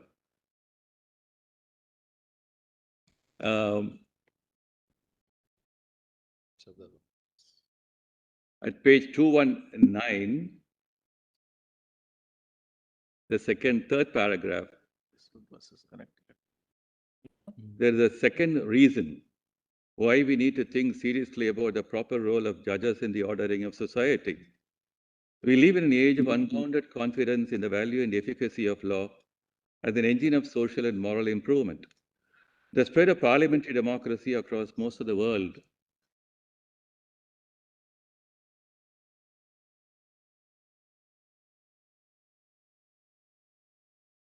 invariably being followed by rising public expectations of the state of which the courts are a part. The state has become a provider of basic standards of public community, the guarantor of minimum levels of security, and increasingly the regulator of economic activity and protector against misfortune of every kind. The public expects nothing less, yet protection at this level calls for a general scheme of rights and a more intrusive role for law. In Europe, you regulate almost every aspect of employment practice and commercial life, at any rate so far as it impinges upon consumers. We design codes of safety regulation designed to eliminate risk in all the infinite variety of human activities. New criminal offenses appear like mushrooms after every rainstorm. It's been estimated that in the decade from 97 to 2007, more than 3,000 new criminal regulatory offenses are added to the statute book of so-and-so. Turning from a statute to common law, a wide range of acts which a century ago would have been regarded as casual misfortunes or as governed only by principles of courtesy are now actionable thoughts. This expansion of the empire of law has not been gratuitous. It's a response to a real problem. At most fundamental level, the problem is the technical and intellectual capacities of mankind have grown faster than its moral sensibilities or cooperative instinct. Same time, other restraints on the autonomy and self-interest of men, such as religion and social convention, have lost much of their former force, at any rate in the West. The role of social and religious sentiment, which is so critical in the life of society, has been largely taken over by law. So when Lord Nicholas spoke in Spectrum Plus, the judiciary's duty to keep the law abreast of the current social condition expectation, he was making a wider claim for the policy making a role of judges than he realized. Popular expected law by historical standards exceptionally high. So it is in that, then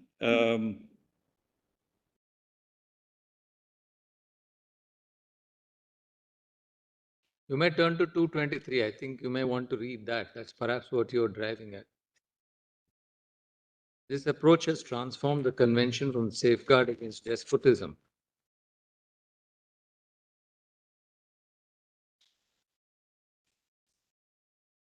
page 229, the last part of the lecture. Looks like it's raining.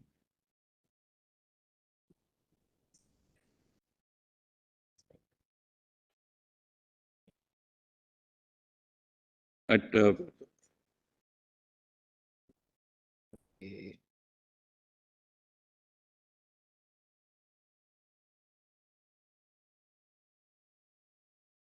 Title of the first paragraph. The court, the sentence beginning, the court being dependent, Lordship have that sentence. The first paragraph, line about 10 or 12, 11 from the top. Which page are you referring to? 229. 229, Lord. Roger Scholar has got that page? Court being dependent in the generality of cases. Is that what you're reading? Yeah, there's about 10, 11 lines from the top.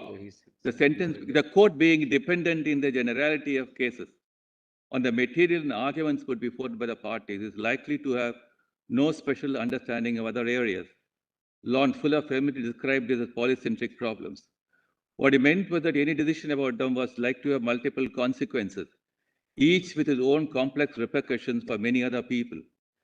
We may visualize this kind of situation by thinking of a spider's web. He wrote, a pull on one strand will distribute tensions after a complicated pattern throughout the web as a whole.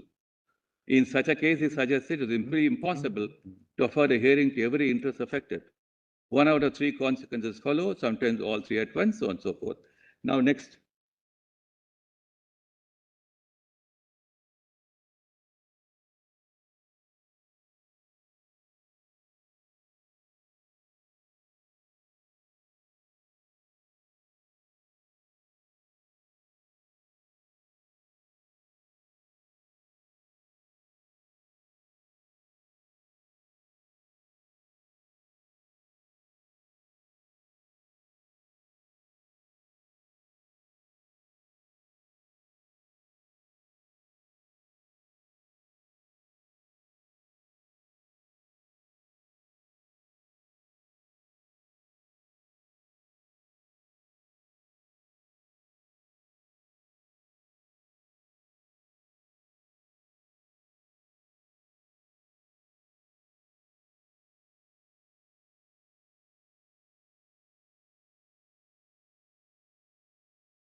I don't propose to take your lordships to all these compilations at length. There's a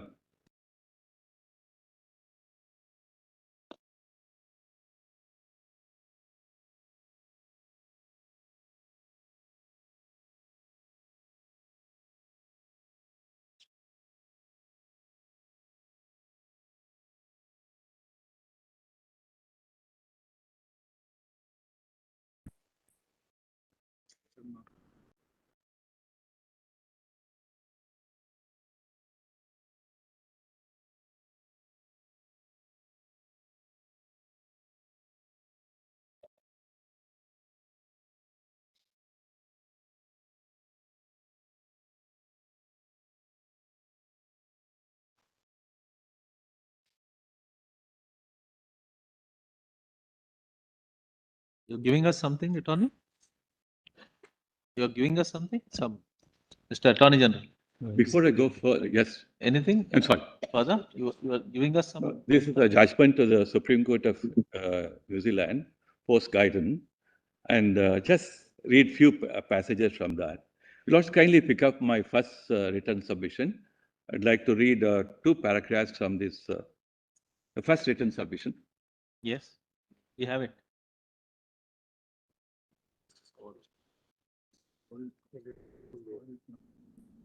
How do you give it? I'm sorry, this judgment I picked up in the morning and could not have been mailed.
page 6 of my first note.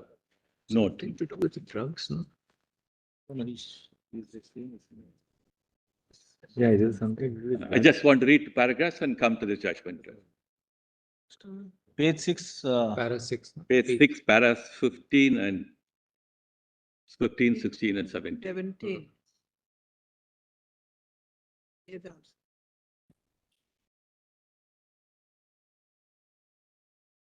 Will not have that page. yes, please. The interpretative exercise in guidance supra in the context of the English Human Rights Act 1998 and the European Convention of Human Rights need not necessarily be seen as a departure from well-settled principles and canons of interpretation. Even if convention-compliant interpretations and constitution-compliant interpretations are treated alike, guidance seen in its totality cannot be treated as a charter for dissecting the Special Marriage Act on the grounds of its incompatibility with Article 14 of the Constitution. The underlying thrust of the Special Marriage Act, that's what guidance talks about, the underlying thrust. The underlying thrust of the Special Marriage Act is its enabling character to enable marriages of certain classes of persons. Beyond this underlying thrust, there is nothing in the Special Marriage Act which can be picked up as a thread for expanding the scope of the law as was done in guidance to unions and relationships other than heterosexual marriages. The range of debates on what constitutional courts can do under interpretative exercises throws light on the evolving dimensions of the functions of constitutional courts. The outer limits of lawmaking through the judicial process are lessons to be carefully drawn to balance democracy and the rule of law, ensuring fairness to all. It's evident that the multifaceted dimensions of the issues, though rooted in the conception of marriage, are not to be addressed only through the prism of the Special Marriage Act, but by a comprehensive standalone law that may deal with the multi-dimensional issues arising out of the claim of persons as an heterosexuals. The issues relating to transgender persons arising out of the transgender persons also stand on a different footing and can be addressed without reference to the Special Marriage Act. I don't propose to respond to details, submissions in detail. As far as the judgment is concerned, Judgment, you want to turn to para 12 and 13? You want to turn to para 12 and 13? Right. In this judgment, a judgment delivered by Justice Tipping, this is paragraphs 149.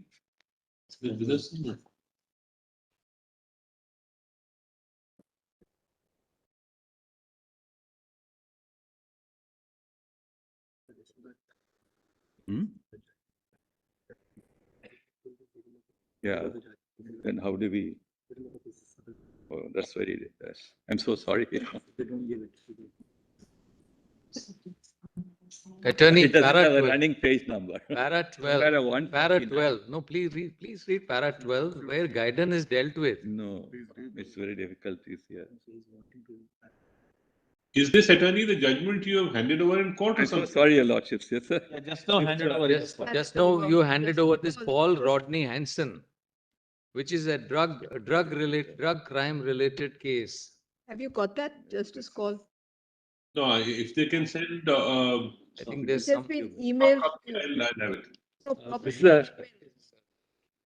you've emailed it to Justice Call? Attorney, Just give what us- is the judgment? What is you the will- point that you are citing this for?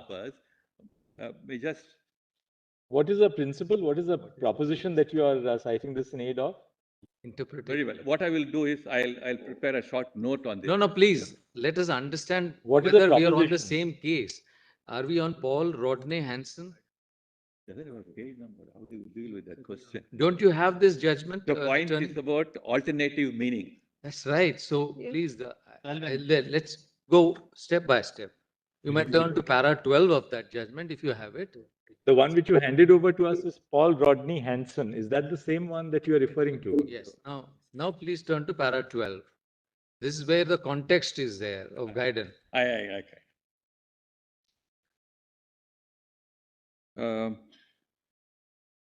Paragraph 12 Yes. of the judgment, if Lords kindly turn to.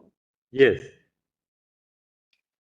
Where they cite guidance, and then now see para 13. So, Despite Yes. the considerable authority for these views, I am unable to accept that there is any material difference between the New Zealand and UK model page number, no? The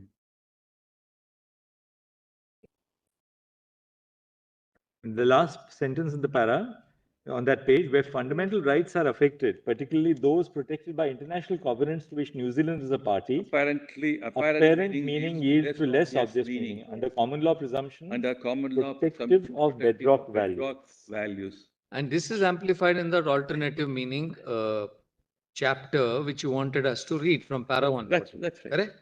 That's right. Thank you, Mr. Attorney General. Thank you, Will. And I'll also place a record. After lunch, who would be arguing? Ms. Fairman.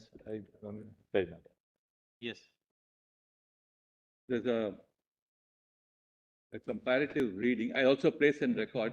Certainly, we'll have a look at A it. lecture by Professor Spiegel and another by on the New Thank Zealand, you. Australian, UK comparison. Thank you, Mr. Attorney General. Thank you. I have concluded. Thank you.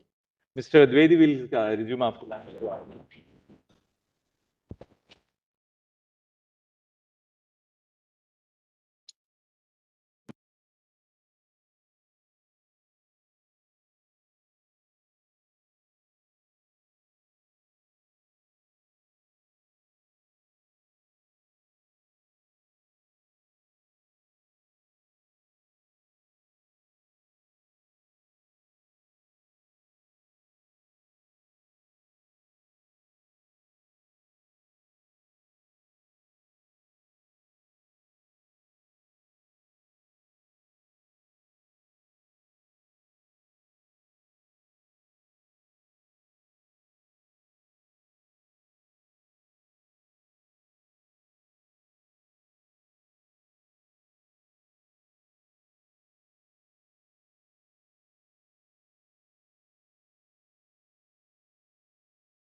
project, my lord.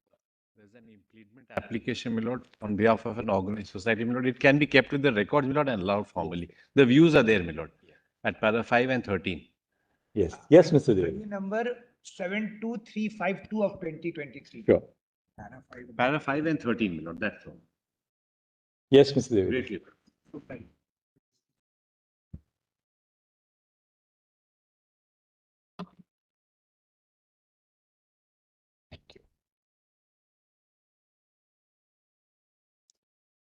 My lord, this is a unique case in two respects. One, that there is an omnibus demand.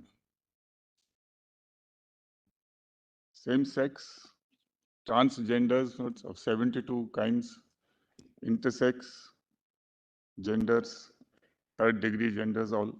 So, all, my lord, together, everybody wanting an equation with heterosexual marriage. And for that purpose, requesting your lordships to amend drastically the Special Marriage Act. My lords.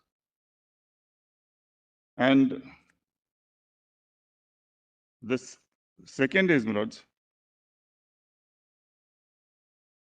that this is a demand, my lords, for equation, not simpliciter a right to marriage, but to a right to marriage at par in the same sense.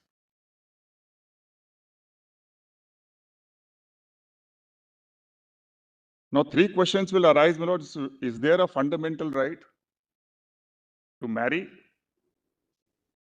Is there a fundamental right to recognition of marriage? And is there a fundamental right to equality in matter of marriage with heterosexual? Which is the second one? Is there a fundamental right to recognition of marriage?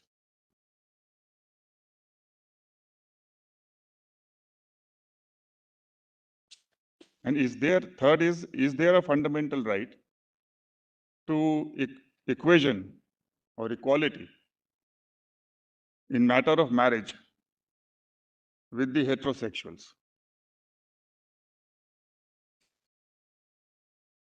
And the fourth will be, lords, that if there are all these three rights, then can that be made permissible by this variety of amendments?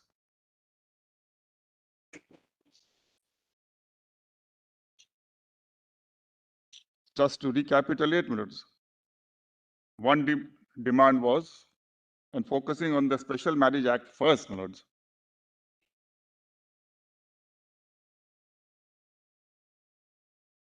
Mr. Rohtagi said, my lord, read husband and wife as spouse, man and woman as person,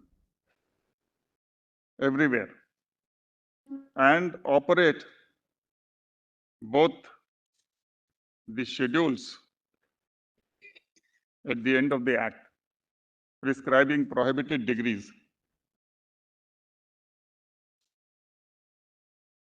for the purposes of accommodating same-sex marriage. Then there was one, my lord, suggestion that 99% of the transgenders could be accommodated as women, or as per claim, whatever they put up. Yet another demand was, my lord, that this will not be sufficient to accommodate the third genders. So add some age which your lordship considers appropriate, either 18 or 21, and make that addition.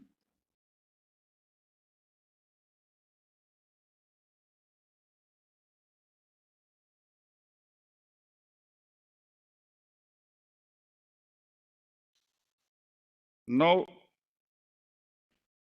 the learned Solicitor General has taken your lordship through the Special Marriage Act, my lord, and various cases to suggest why all this cannot be done. This is too drastic. And various reasons have been given without reiterating, but adopting them. I only want your lordships to look at Section 4.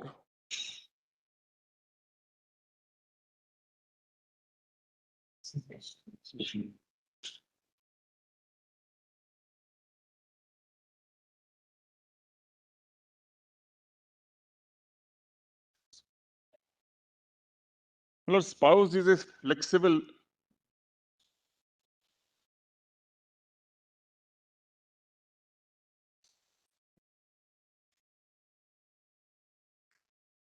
Section 4, sorry, Mr. Section 4. Section 4.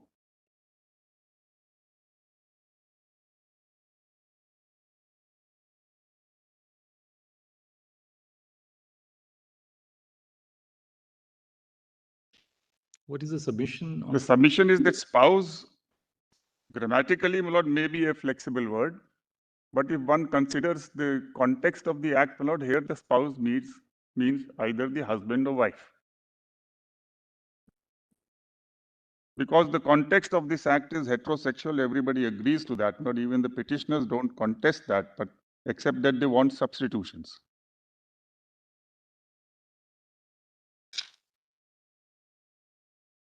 And if there had been any doubt, my lord, then B, 2 and C make it further clear.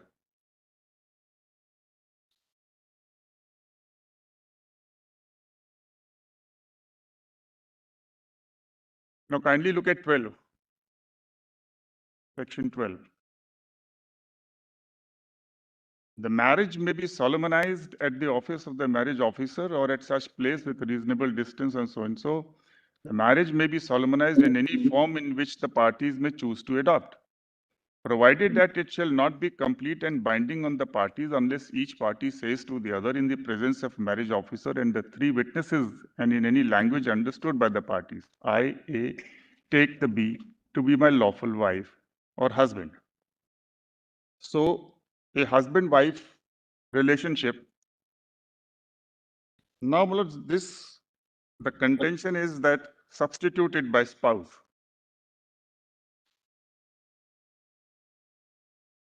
Is it a simple substitution, Mulad? You set up your claim based on choice, autonomy, dignity, fraternity, and all those.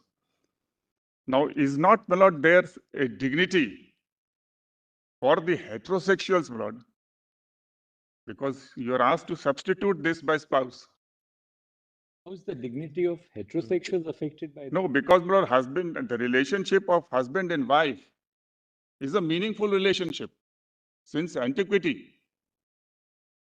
Husband, wife, pati, But patni. do you mean to say that by recognizing, we're just testing the argument here. Yes. That the dignity of the relationship between a heterosexual husband and wife would be affected by granting recognition to a same-sex couple?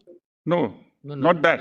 Mr. Dwivedi, what you're Not suggesting that, is by using the word spouse, the argument you're making is it diminishes the dignity of the husband or the wife. That's. Who wants I'm to not be saying. called as a I'm not husband saying or the because of them you give anything you wish they are Husband and a entitled. wife are still a spouse. still spouses. No, but You want to be called as. when we say that I take you as a husband, I take you as a wife, you want us to say that I take you as a spouse? That's not your strongest point. No, it's Semantics. it is. The first point that you made, about amendments, well taken. I mean, no doubt about it. This part, I think, is. No, it is, my lords. See, this All right, we is make a perhaps note you of it. wrote My lord, it the question is now how your lordships or I think, my lords. Please look at it this, my lords. How I take it. You are referring How the society, my lord, people who marry every day. I think culture. Mr. Dwivedi, yes. Yes. Mr. Dwivedi, what you're driving at is essentially this, that you're not looking at this form, but you're looking at the traditional form where Yes. in almost all traditions, in all cultures, do you so-and-so take so-and-so as husband, do you take so-and-so as a wife? That part is what Yes. you are emphasizing. That's right. But then the argument, of course, it boils down to how are you diminishing the dignity of that? No, because, my lord, then every time we go to the marriage officer and we say, I take you as a spouse. It doesn't preclude you from treating each No, other as husband and but why change it? Why alter it? Mr. Dwivedi, when you say that I take you as a spouse, that is also consistent with I take you as a spouse who's my wife. Because I take you as a spouse who's my husband. spouse is flexible. Now your lordships, when your lordship substitutes, then it is not in the sense in which it is used in section 4. So what is that sense? That's the question. In section 4, the sense as it is husband and wife, because this is the heterosexual marriage regulation.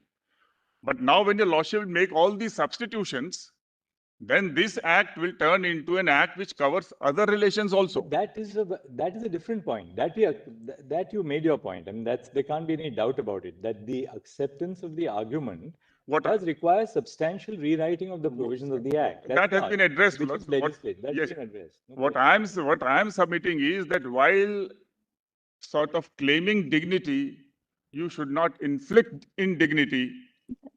Whether look at it traditionally, culturally, historically, socially. These are very valuable things, may have no meaning, my lord, for the people, my lords, who don't attach value to it. Brings it out better. But therefore, in a sense, what you are saying is that, look, marriage, which is recognized by the Special Marriage Act, conventionally understood as a union between a heterosexual couple. And by recognizing anything apart from that, you are affecting traditional values. So don't dilute the status. Don't, small tinkering. What is the next point? We got create a boil in the society. All right. What is the next point now? Lord, if your lordship recollect, Lord, in Sabrimala, Lord, the lordship's constitutional bench took a view. And there was a virtual counter-revolution on the ground. And this court, Lord, backtracked and referred the matter to 9 judges, and there was a stay, and we are where we were. Lord, there are many matters of social reforms, Lord, which may appear to be constitutionally this side, that side, but when we try to preparedness of the society to accept that change is also extremely important. Let's not rush. Indian society is always not more in tune with evolution, not cultural revolution. And that too, my lord, a request of cultural revolution through adjudication. China tried, failed. Russia tried, failed. They all had to backtrack, my lord. 70 years of Russian revolution, my lord, then we are back, my lords. Communism gone. Except with one difference, Mr. Devadi. We have a constitution with an enforceable chapter on fundamental rights. Yes. But fundamental rights don't operate in vacuum. My lord, they are all meant for ultimately to operate in the context of a society, given society. And that's why I'm averse, my lord, when some of us, my lord, try to cross the seas, my lord, and we try bring Obergefell here, bring, my lord, Fori here. So no, but Mr. Dwivedi, let's be very clear. The existence of same-sex couples is not something which has been imported from some ocean-going. No. It's as much a part of our society as it's part of society, and there is another aspect which is not looked at. And that is that even though it was there in the society, my lord, at no point of time there was any demand or recognition of marriage for them. That's also equally aspect. They were there. They were given respect. They had dignity. Marriage, my lord, I'll come to that, but marriage, my lord, by itself is not a matter of dignity, my lords. If that were so, then people who are not married, my lord, have no dignity, my lords. It can't be that. People, my lord, who become widowers, my lord, and then they are not married anymore, so they lose dignity upon becoming a widow. It can't be that. That's not the argument. The argument is not that, people who are single lack dignity, or that marriage is the only source of dignity. The point is about choice. That's right. So therefore, dignity has no relevance. Maybe equality, maybe choice. You can choose your partner, live with the partner. But if you want to marry, that's a particular social. You are then invoking a particular social institution which is existing in the society. Otherwise, my lord, who's stopping them from forming any kind of association? You marry? There's no law. I would be very happy, my lords, if all these laws are taken away, my lords. But these laws are there to protect the interest of women and children because of the command of Article 15(3), which says that state can make a special provision for emancipation of women. Therefore, these regulations have come in.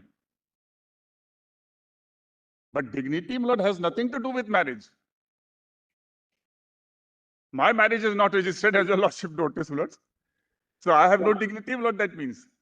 I'm not looking for any recognition from any law. I don't want the parliament, etc., Lord. We never want depend on the state. Here, there is a particular reason for demand of recognition by state or by court. And that is that Mr. Rohtagi said that we want to use your lordship's prestige to bring about social acceptance. It's all about social acceptance. Otherwise, make any number of judgments, any number of laws made by parliament, my lord, will not create social acceptance. It is only social evolution in which, my lord, the representatives of people participate. That alone, my lord, can bring about social acceptance. I am not inimical to their relationship. But what is the way about? It's the social evolution involving representatives and not a cultural revolution through court, my lord.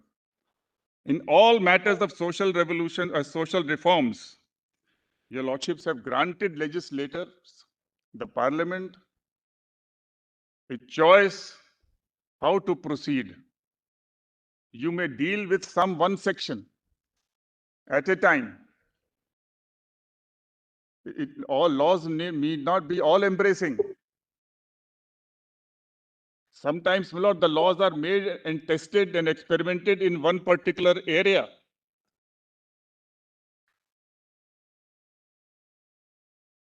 It need not be throughout the territory of India. It can be piecemeal. It can be phased. And the phases can have spacing, my lord. Look at the women rights case, my lord. Women got right to maintenance in 1937. It was blown up into a bigger right, my lord, in 56. They become co-parsoner, my lord, in 2005. And even today, my lord, they don't have rights under the Agricultural Reforms Acts.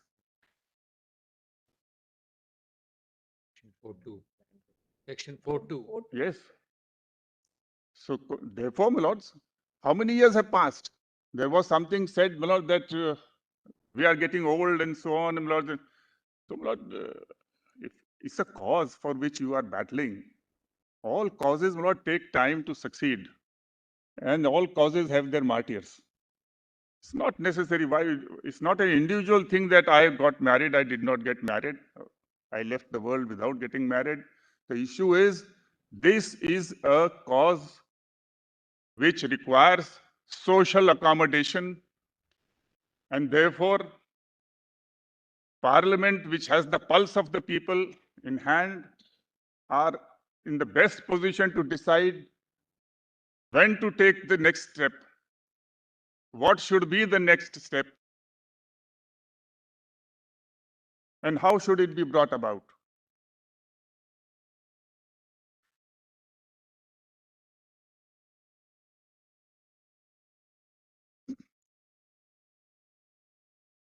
These are sensitive areas where the courts, my lord, as far as possible should keep away and not force things. That's what I'm beseeching your lordship, my lord. Don't force it, my lord. Because, my lord, the whole social fabric can be rent apart.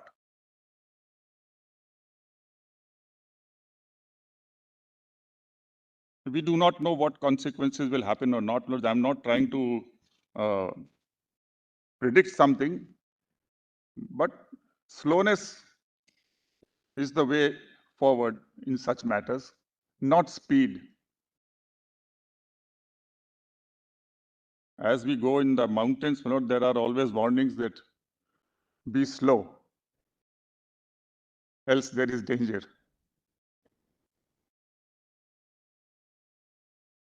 Now, Lord, there's another aspect.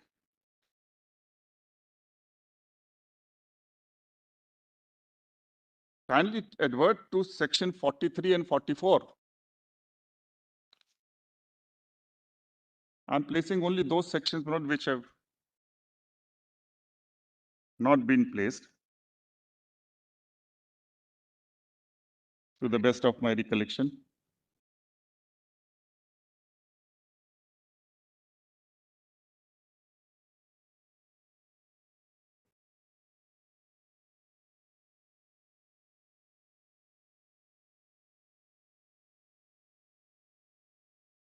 Penalty on married person marrying again under this Act. Save as otherwise provided in Chapter 3, every person who, being at the time married, procures a marriage of himself or herself to be solemnized under this Act shall be deemed to have committed an offence under Section 494 or Section 495 IPC, as the case may be, and the marriage so solemnized shall be void. Punishment of bigamy. Every person whose marriage is solemnized under this Act and who, during the lifetime of his or her wife or husband, contracts any other marriage shall be subject to the penalties provided in Section 494 and 495 IPC for the offence of marrying again during lifetime of a husband or wife, and the marriage so contracted shall be void. So the provisions of bigamy have been bodily incorporated by reference.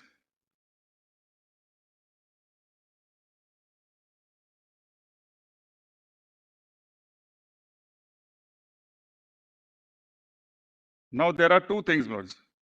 If we substitute wife or husband by spouse, what happens to the application of 494-95?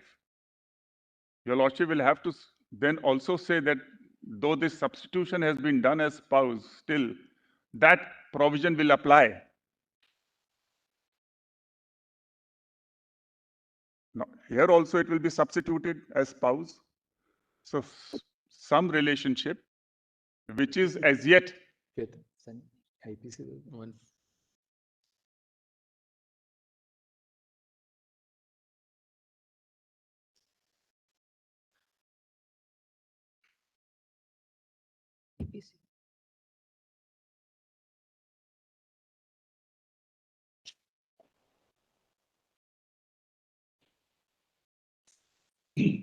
the entire chapter 20 seems to be crafted around a relationship between a man and woman. So do we substitute person here also? Every person who by deceit causes any other person who is not lawfully married to him to believe that she is lawfully married to him and to cohabit. 495 Or 494, my lord, is bigamy. Having a husband or wife living, you can easily say we have no husband, we are not living as husband or wife.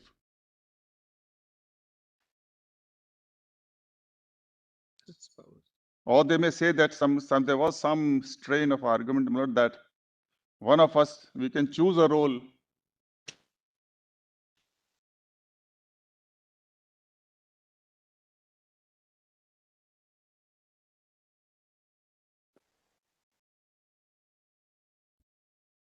So therefore, my lord, there are two things, my lord. How do we substitute this? It's a criminal offense. Are we going to, by adjudication, create an offense with regard to, by bringing them in and substituting, my lord, here also? Fair enough, that you've made your point, yes. What happens to the mandate of Article 20? Offense can be created only by law.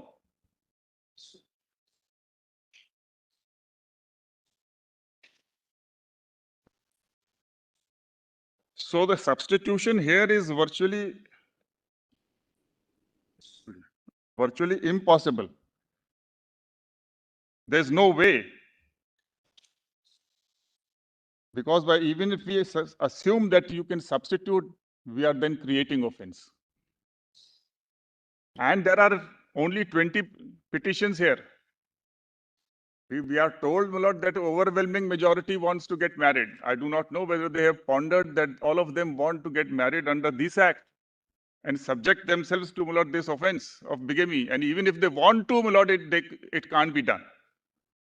But we don't know. Tomorrow, one of them can come and say that, why have you included here? How could you create an offense? So therefore,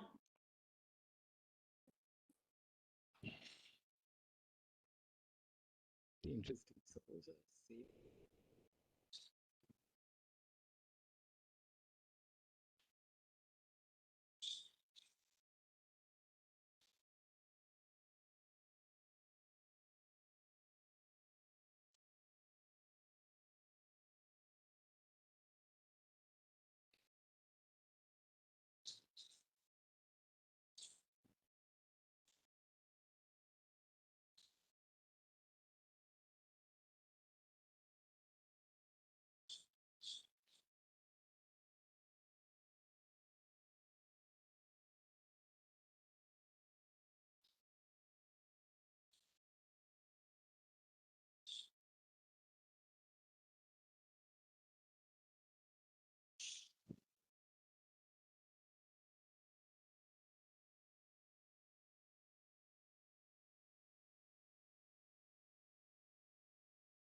Yes. Just apropos what you were saying, we were just discussing amongst ourselves. Yes, and yes. It's not my own, but all of us put together, we've discussed this. Yes. Suppose there's a same-sex couple, and in that relationship, one of the persons in the same-sex relationship marries a person of the opposite sex. Then strictly speaking, this provision for bigamy will not be affected at Apply all. to them. As it is not applicable. So if there are two men in a relationship and one of them marries a woman, there'll be no offense of bigamy. Of conversely, or as Justice Bhatt was saying, suppose there is flip the same situation in relation to a trans person, right? Sorry? A person who who discovers that he is a transgender person, who's already married, and then wants to enter into a relationship, Same-sex and relationship. then same-sex Yes. relationship. Yes. There's no bar then. And then there are people, my lord, who have fluidity, my lords.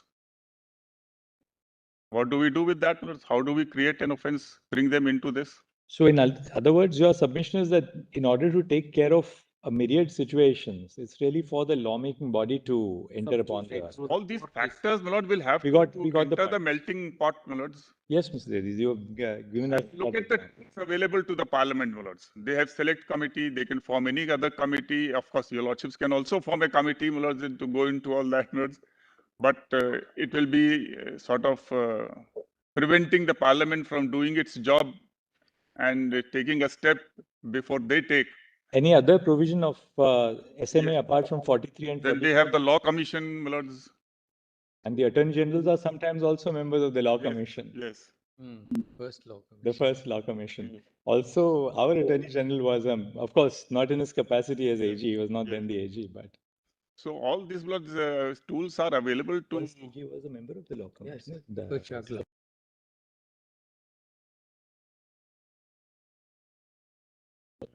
This adjudication, I would say again, with utmost deference, Lord, is happening, Lord, in the absence of states, Lord. Absence of? States. Section entry 5 is in concurrent list. Even if Parliament does not legislate, the states in their own territory can. You are appearing for one. I have appeared, my lord, but my application is still lying. My lords have not allowed it, my lord. As then what are we doing? But we are hearing you, Mr. Dwivedi. No, hearing as an intervener, my lord. And pleading with an opportunity is... So how many Dwivedis do we have to hear to get all the states represented? One is good enough, Mr. Dwivedi. Not even one is necessary, my lord. There's another one. There's another one here next to you. How Dwivedi needs to. No, Dwivedi doesn't mean two, Lord. It means those who have read, those who have Vedas. read Vedas too. but unfortunately, I have not read even one. And there's another saying, my lords, that Dwivedis are those people. Yes. The Vedas. Chaube is also, my lord. Chaturvedi is also. It is said that there are certain persons, my lord, who became over-ambitious and they wanted to write 2 more Vedas. So they were punished and they became Dwivedis, my lord.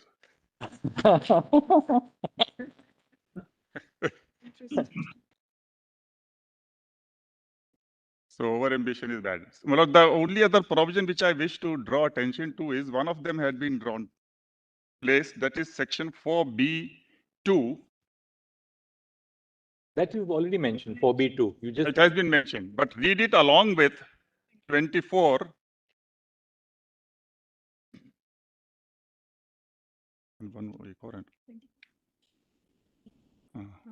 Any of the conditions specified in B. 24, 1 and 2. And 2, which talks of impotency at the time of marriage, at the time of institution of suit. Just note that, I'm not building any big. What is the next point, Mr. Dwivedi? Seek a nullity of the marriage. Oh, that's all right. Nullity can be sought. Yes. Now,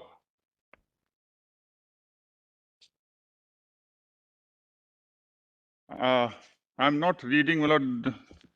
I hope your lordship has my written submission, my lords. Yeah, Kapoor is what he put a point here.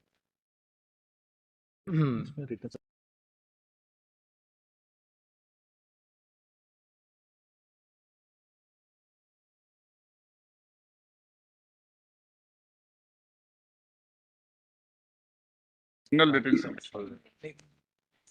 We're looking at the final, A's final. There's one paragraph in the original one. I don't know whether it's in the final one. Because submissions of learned Attorney General were so elaborate that I had to keep on deleting. And the process, once I deleted some You may pages, want to read page 6, para 8. I thought that's a very interesting. Final written submissions, right? Yes, Finally. Para 8. Printed or final? yes, I mean- para 8. Para 8 is that. That's it. Although in para 7 also there is one judgment, my lord, but the number of your lordship will see that. In para 8, I have extracted para 39.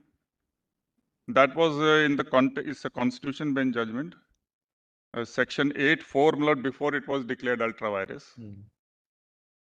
Opens with the word notwithstanding anything in subsection 1, subsection 2, or subsection 3, and it applies only to. This was the Chief Minister 6 months ago. Yes. Yes. Sitting members of legislatures, there is no challenge to it on the basis that it violates Article 14. If there were, it might be tenable to contend that legislators stand in a class apart. In any case, if it were found to be violative of 14, it would be struck down in entirety. There would be and is no question of so reading it that its provisions apply to all legislators and non-legislators, and that therefore in all cases the disqualification must await affirmation of the conviction and sentence by final court. That would be reading up the provision, not reading down, and that is not known to law.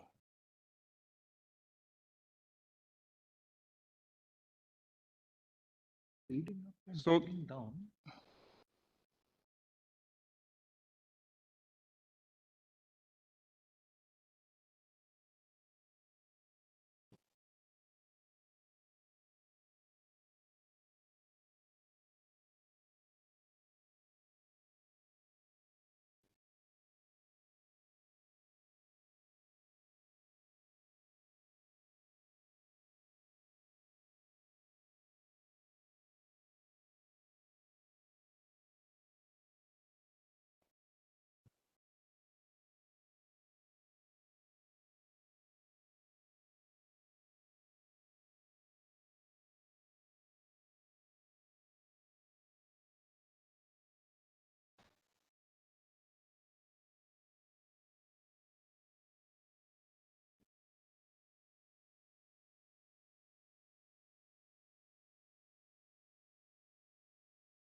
Yeah. so just by way of side note, if one of the monitors could be in front, my lord, we could see Justice Call, my lord.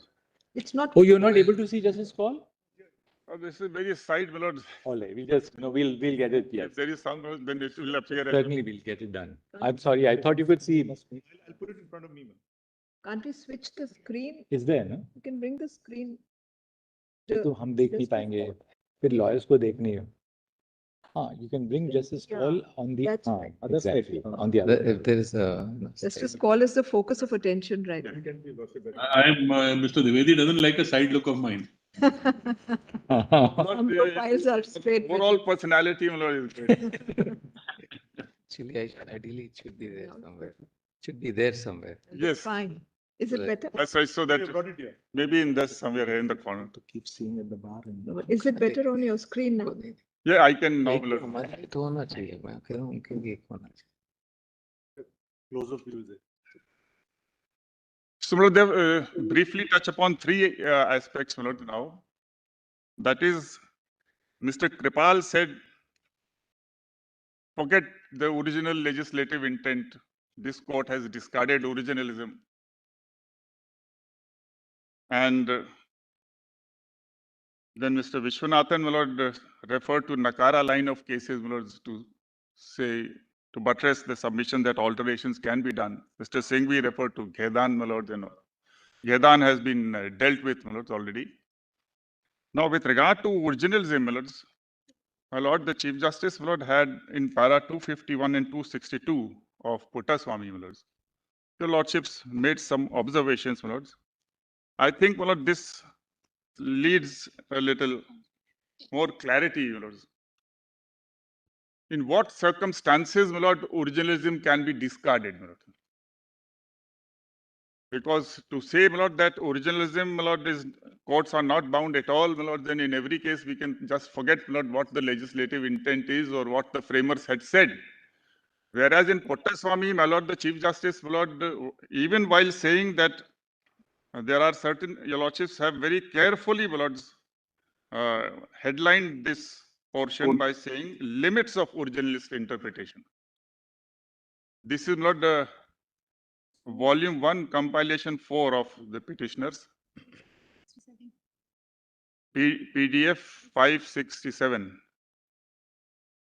Have you quoted those two para 295, 296? No, that's not quoted. No, it is, isn't it? Para 15? You're not referring to 295, 296? That's on another aspect. Not on this. So what Not paras on- are you referring to, please? This is para 251 to 262. And it is PDF 567. Constituent Assembly and Privacy in Limits of Originalist Interpretation. May I place it? The founding fathers of the Constitution, it has been urged, rejected the notion of privacy being a fundamental right. Hence, it has been submitted that it would be outside the realm of constitutional adjudication for the court to declare a fundamental right to privacy.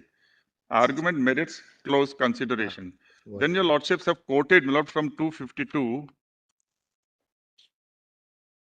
to 258. Kindly come to the last 4 lines of 258 at PDF 570. From this, it cannot be concluded that the Constituent Assembly had expressly resolved to reject the notion of right to privacy as an integral element of the liberty and freedoms guaranteed by the fundamental rights. So it did not really involve, my lord, any rejection of the original intent. Then in 259, the Constitution has evolved over time as judicial interpretation led to recognition of specific interests and entitlements. These have been subsumed within the freedoms and liberties guaranteed by the Constitution.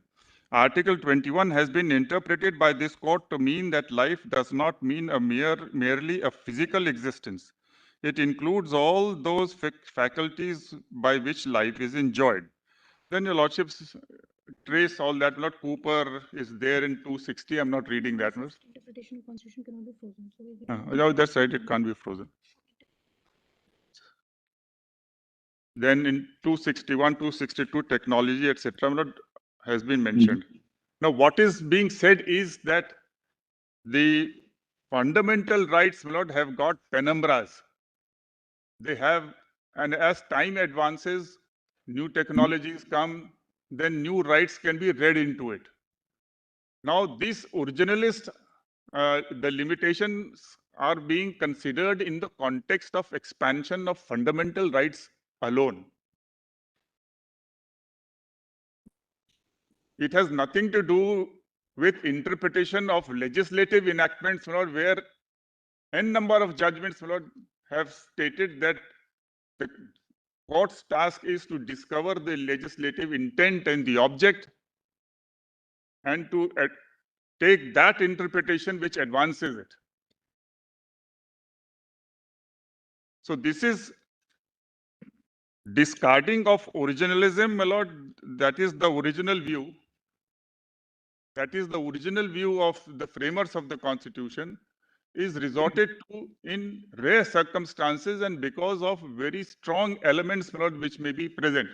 For example, my lord, in Skora's case, when your lordships brought in the idea of independence of judiciary as a basic feature and collegium, my lord, was born, then it is because of the basic structure doctrine, my lord, which was applied, independence of judiciary was applied, and therefore, my lord, your lordships discarded what Dr. Ambedkar had said. In the assembly, my lord, it was somebody had said that but this will lead to concurrence. Even consultation can be interpreted as concurrence.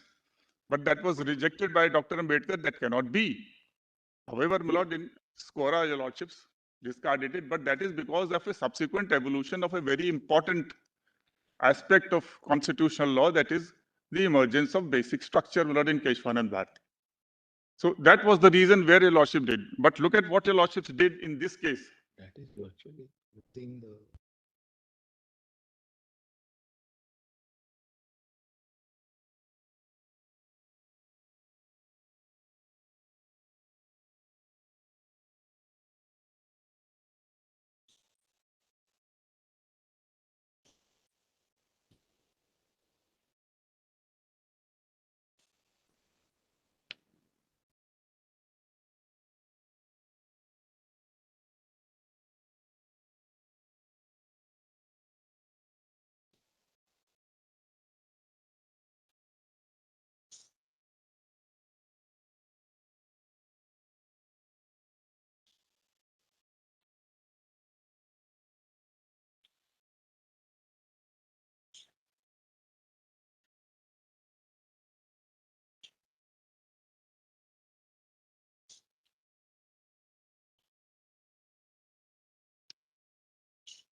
The legislative intent Known as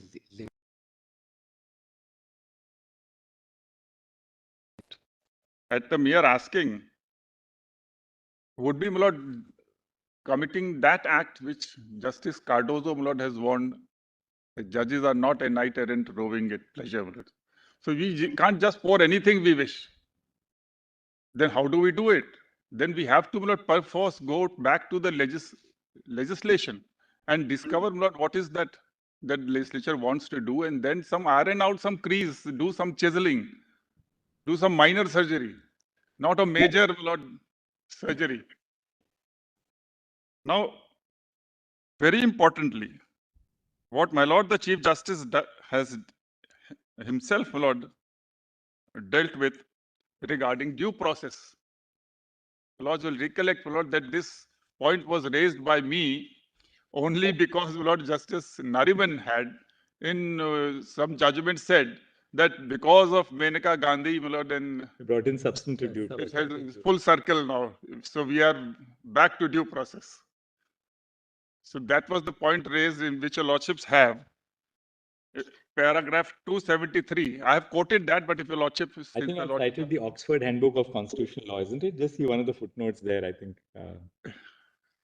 Just Sorry. around there, I cited the Oxford Handbook of Constitutional Law, Yes, I think. yes. Now kindly see 273, my lords, the PDF 578. Just read it out, yeah. There's only one error which your lordships committed, my lords. I can correct it. I have an opportunity now. No, I don't think it can be corrected. During the course of the hearing, Mr. Devedi, learned counsel appearing for state of Gujarat, my lord, I never appeared, my lord, but I can probably now send the bill, my lord, too. Who were you appearing for, Mr. Devedi? I appeared for Odisha and... See, even your junior is not agreeing with you. The lordship then traces in the history, my lords, of this due process in para 274. And finally, your lordships have also noted, my lord, how just Mr. B.N. Rao went to and met Justice Frankfurter.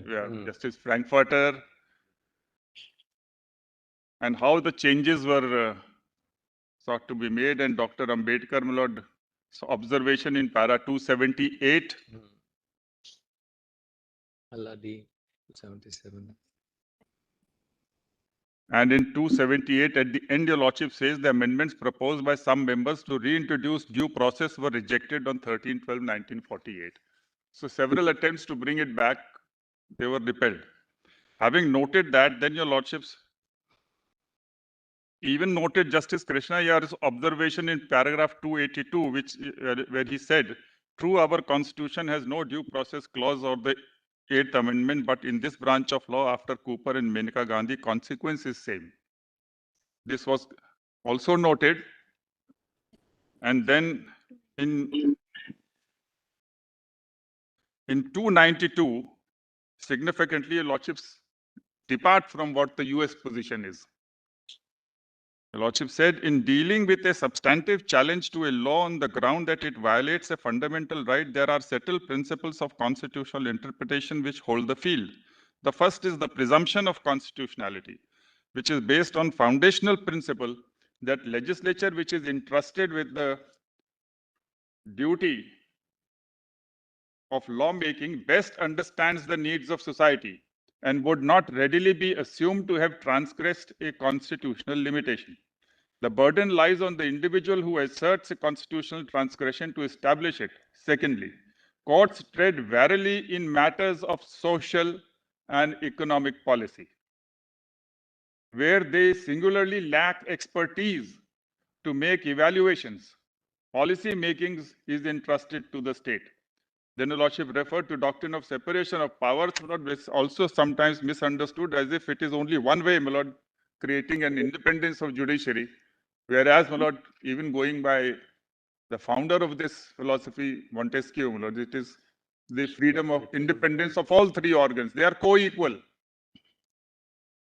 He says, my lord, a very significant expression that the interplay between these organizations is one of dissonant harmony. So there is some rubbing against Friction. some corrections, some checks, some balances, but ultimately they exist in harmony. The lordships have quoted that in Justice Patanjali Shastri's was The last observation. part of it is what you are actually. Yes, 295, 296. Your lordship. No, in 293. I'm sorry. The last part of the extract, apart from that classical test Yes. of what is reasonable, Reasonable. in evaluating such Elusive.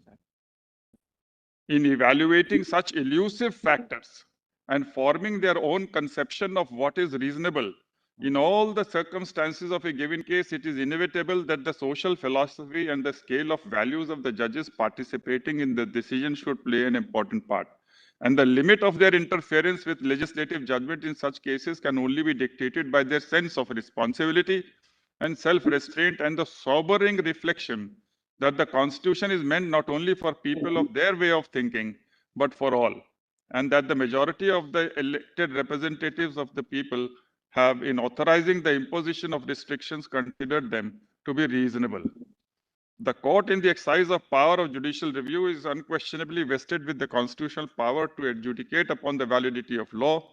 When the validity of law is questioned on the ground that it violates a guarantee in Article 21, the scope of the challenge is not confined only to whether the procedure for deprivation of life or personal liberty is fair, just, and reasonable.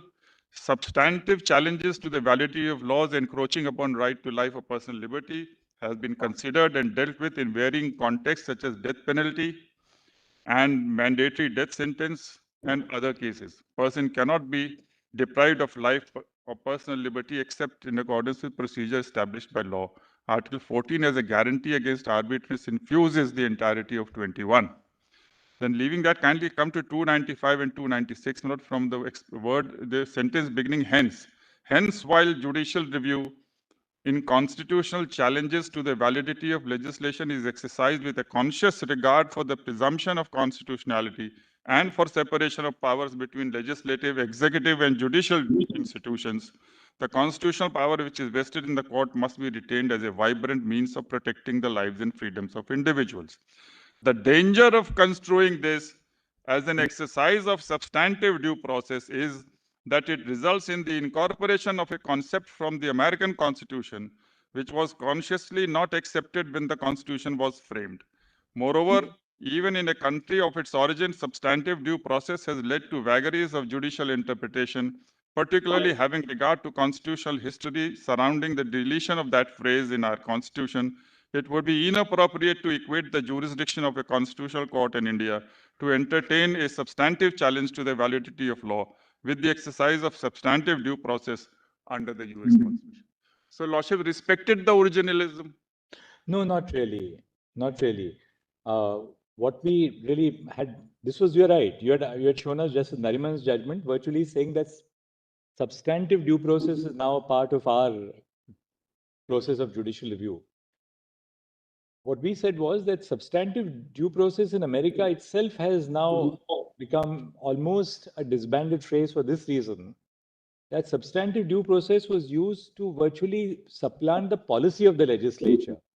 You know, when substantive due process was adopted, that was particularly in the context of the cases in the years of the Great Depression between 1929 and 1933, when Congress was bringing in social welfare legislation such as minimum wage, maximum hours of work, conditions of labor. A lot of those legislations were struck down on the ground that they interfered with the freedom to contract. Laissez-faire. And therefore, they really, that was the core doctrine of substantive due process. We said this has never been adopted by our constitution. So that's what I'm precisely saying, that the lordships refer to what happened in the Constituent Assembly. And then your lordships took this view that though there is an advancement, the substantive part can be tested, but with all other hedgings in law. But your lordship said no to due process. This is important also for this reason, that Obergefell strongly relies upon due process. It's not been discarded. The judgment of Justice Kennedy, the majority judgment, relies upon due process. I'm not saying that a similar view cannot be taken, Lord, if your lordships through the route of Maneka Gandhi or other. That's a different exercise altogether. The wisdom of the legislation will not be tested. That even our court has said several times. We will not substitute the views. So, in that context, I'm submitting, my lord, that originalism comes down to classification. And I'm requesting. Exactly. Fall back on classification. You're Yes. saying that, yes, there is possibility in that side, whatever they are arguing, but this is a classification. Yes. That's a part of the classificatory process. But the counterpoint there then is, in that classificatory process, you've excluded. One can understand if there was a I positive. appreciate, my lord. I'll respectfully, my lord, answer when I come to Article 14, my lord. I'll present my views. At the moment, I'm only saying, my lord, that this prayer to discard originalism, particularly in the context of, we are not construing, my lord, as some advancing some fundamental right here. Question is statute, Special Marriage Act as it has been made, as it exists. Can we discard its intent? You strike down. We have no problem, my lords. Heterosexuals will have no problem, it is struck down. Our marriages, my lord, don't rest on any of these laws. They bank on customs and personal laws, and they will revive and we'll take care of it. They're of different faiths. Who belong to the same faiths, there is no problem. Yes. But those who belong to different faiths, for them it is a loss. No, my lord, every faith, Islam, my lord, Muslim. No. If the spouses belong to Interfaith. different faiths, Interfaith. interfaith marriage. There is no other legal mode. So therefore, my lord, these are regulatory, my lords. To enable something which is not happening, my lord, some people are happening, my lord, this legislature feels, my lord, that this needs to be some. That's a different thing. But it's not limited to those who are interfaith. Even others can, my lord, choose and go get married under that act. But they have a choice under whichever, and they don't depend on any form of marriage. Even the form of marriage is not prescribed by Special Marriage Act. And I was reading one of the petition, probably, my lord, it was Nivedita's petition, my lord, and they said that they have married, so be it. Lord, people must create their procedures of marriage, forms of marriage. Let it evolve. We have come, heterosexuals have reached here through ages, my lords. Since Navtej, my lord, we are only 4.5 years. It's hardly such a period, my lord, where let the society, my lord, let there be more debate, more acceptance. Let the parliament feel confident that something can be done. All that, my lord, is not before your lordships in any affidavit, my lord.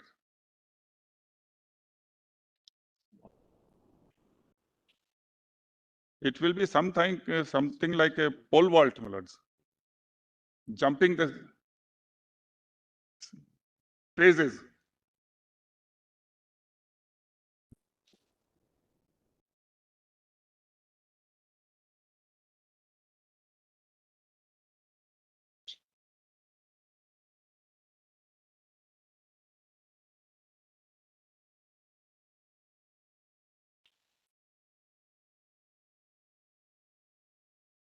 Their history is entirely different. To say there was no law.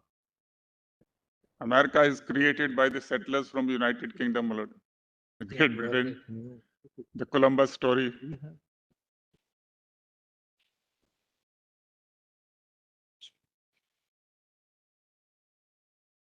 My lords.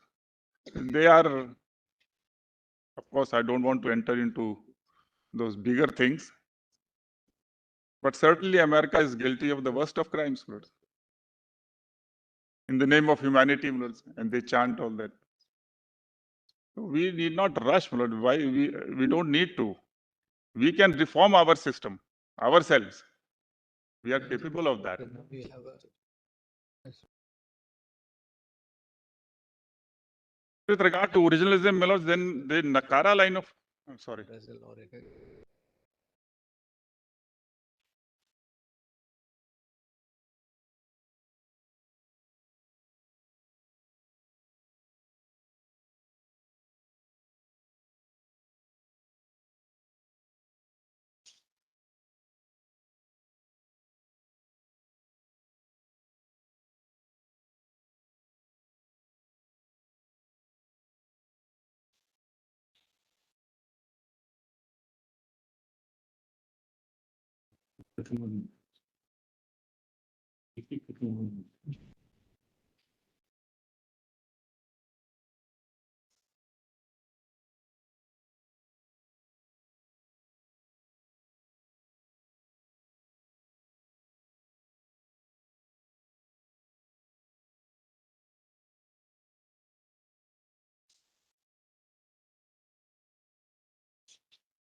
Finish this.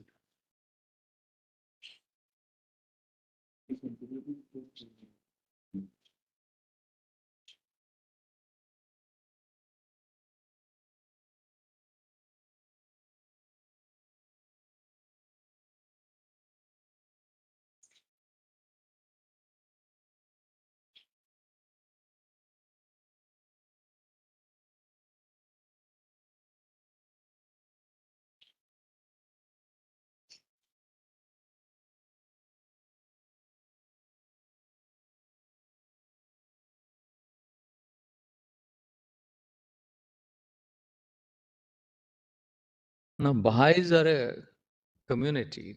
It's a religion, actually. How is their marriage recognized in Indian law? Well, I'll have to check out this. I'm stumped on that.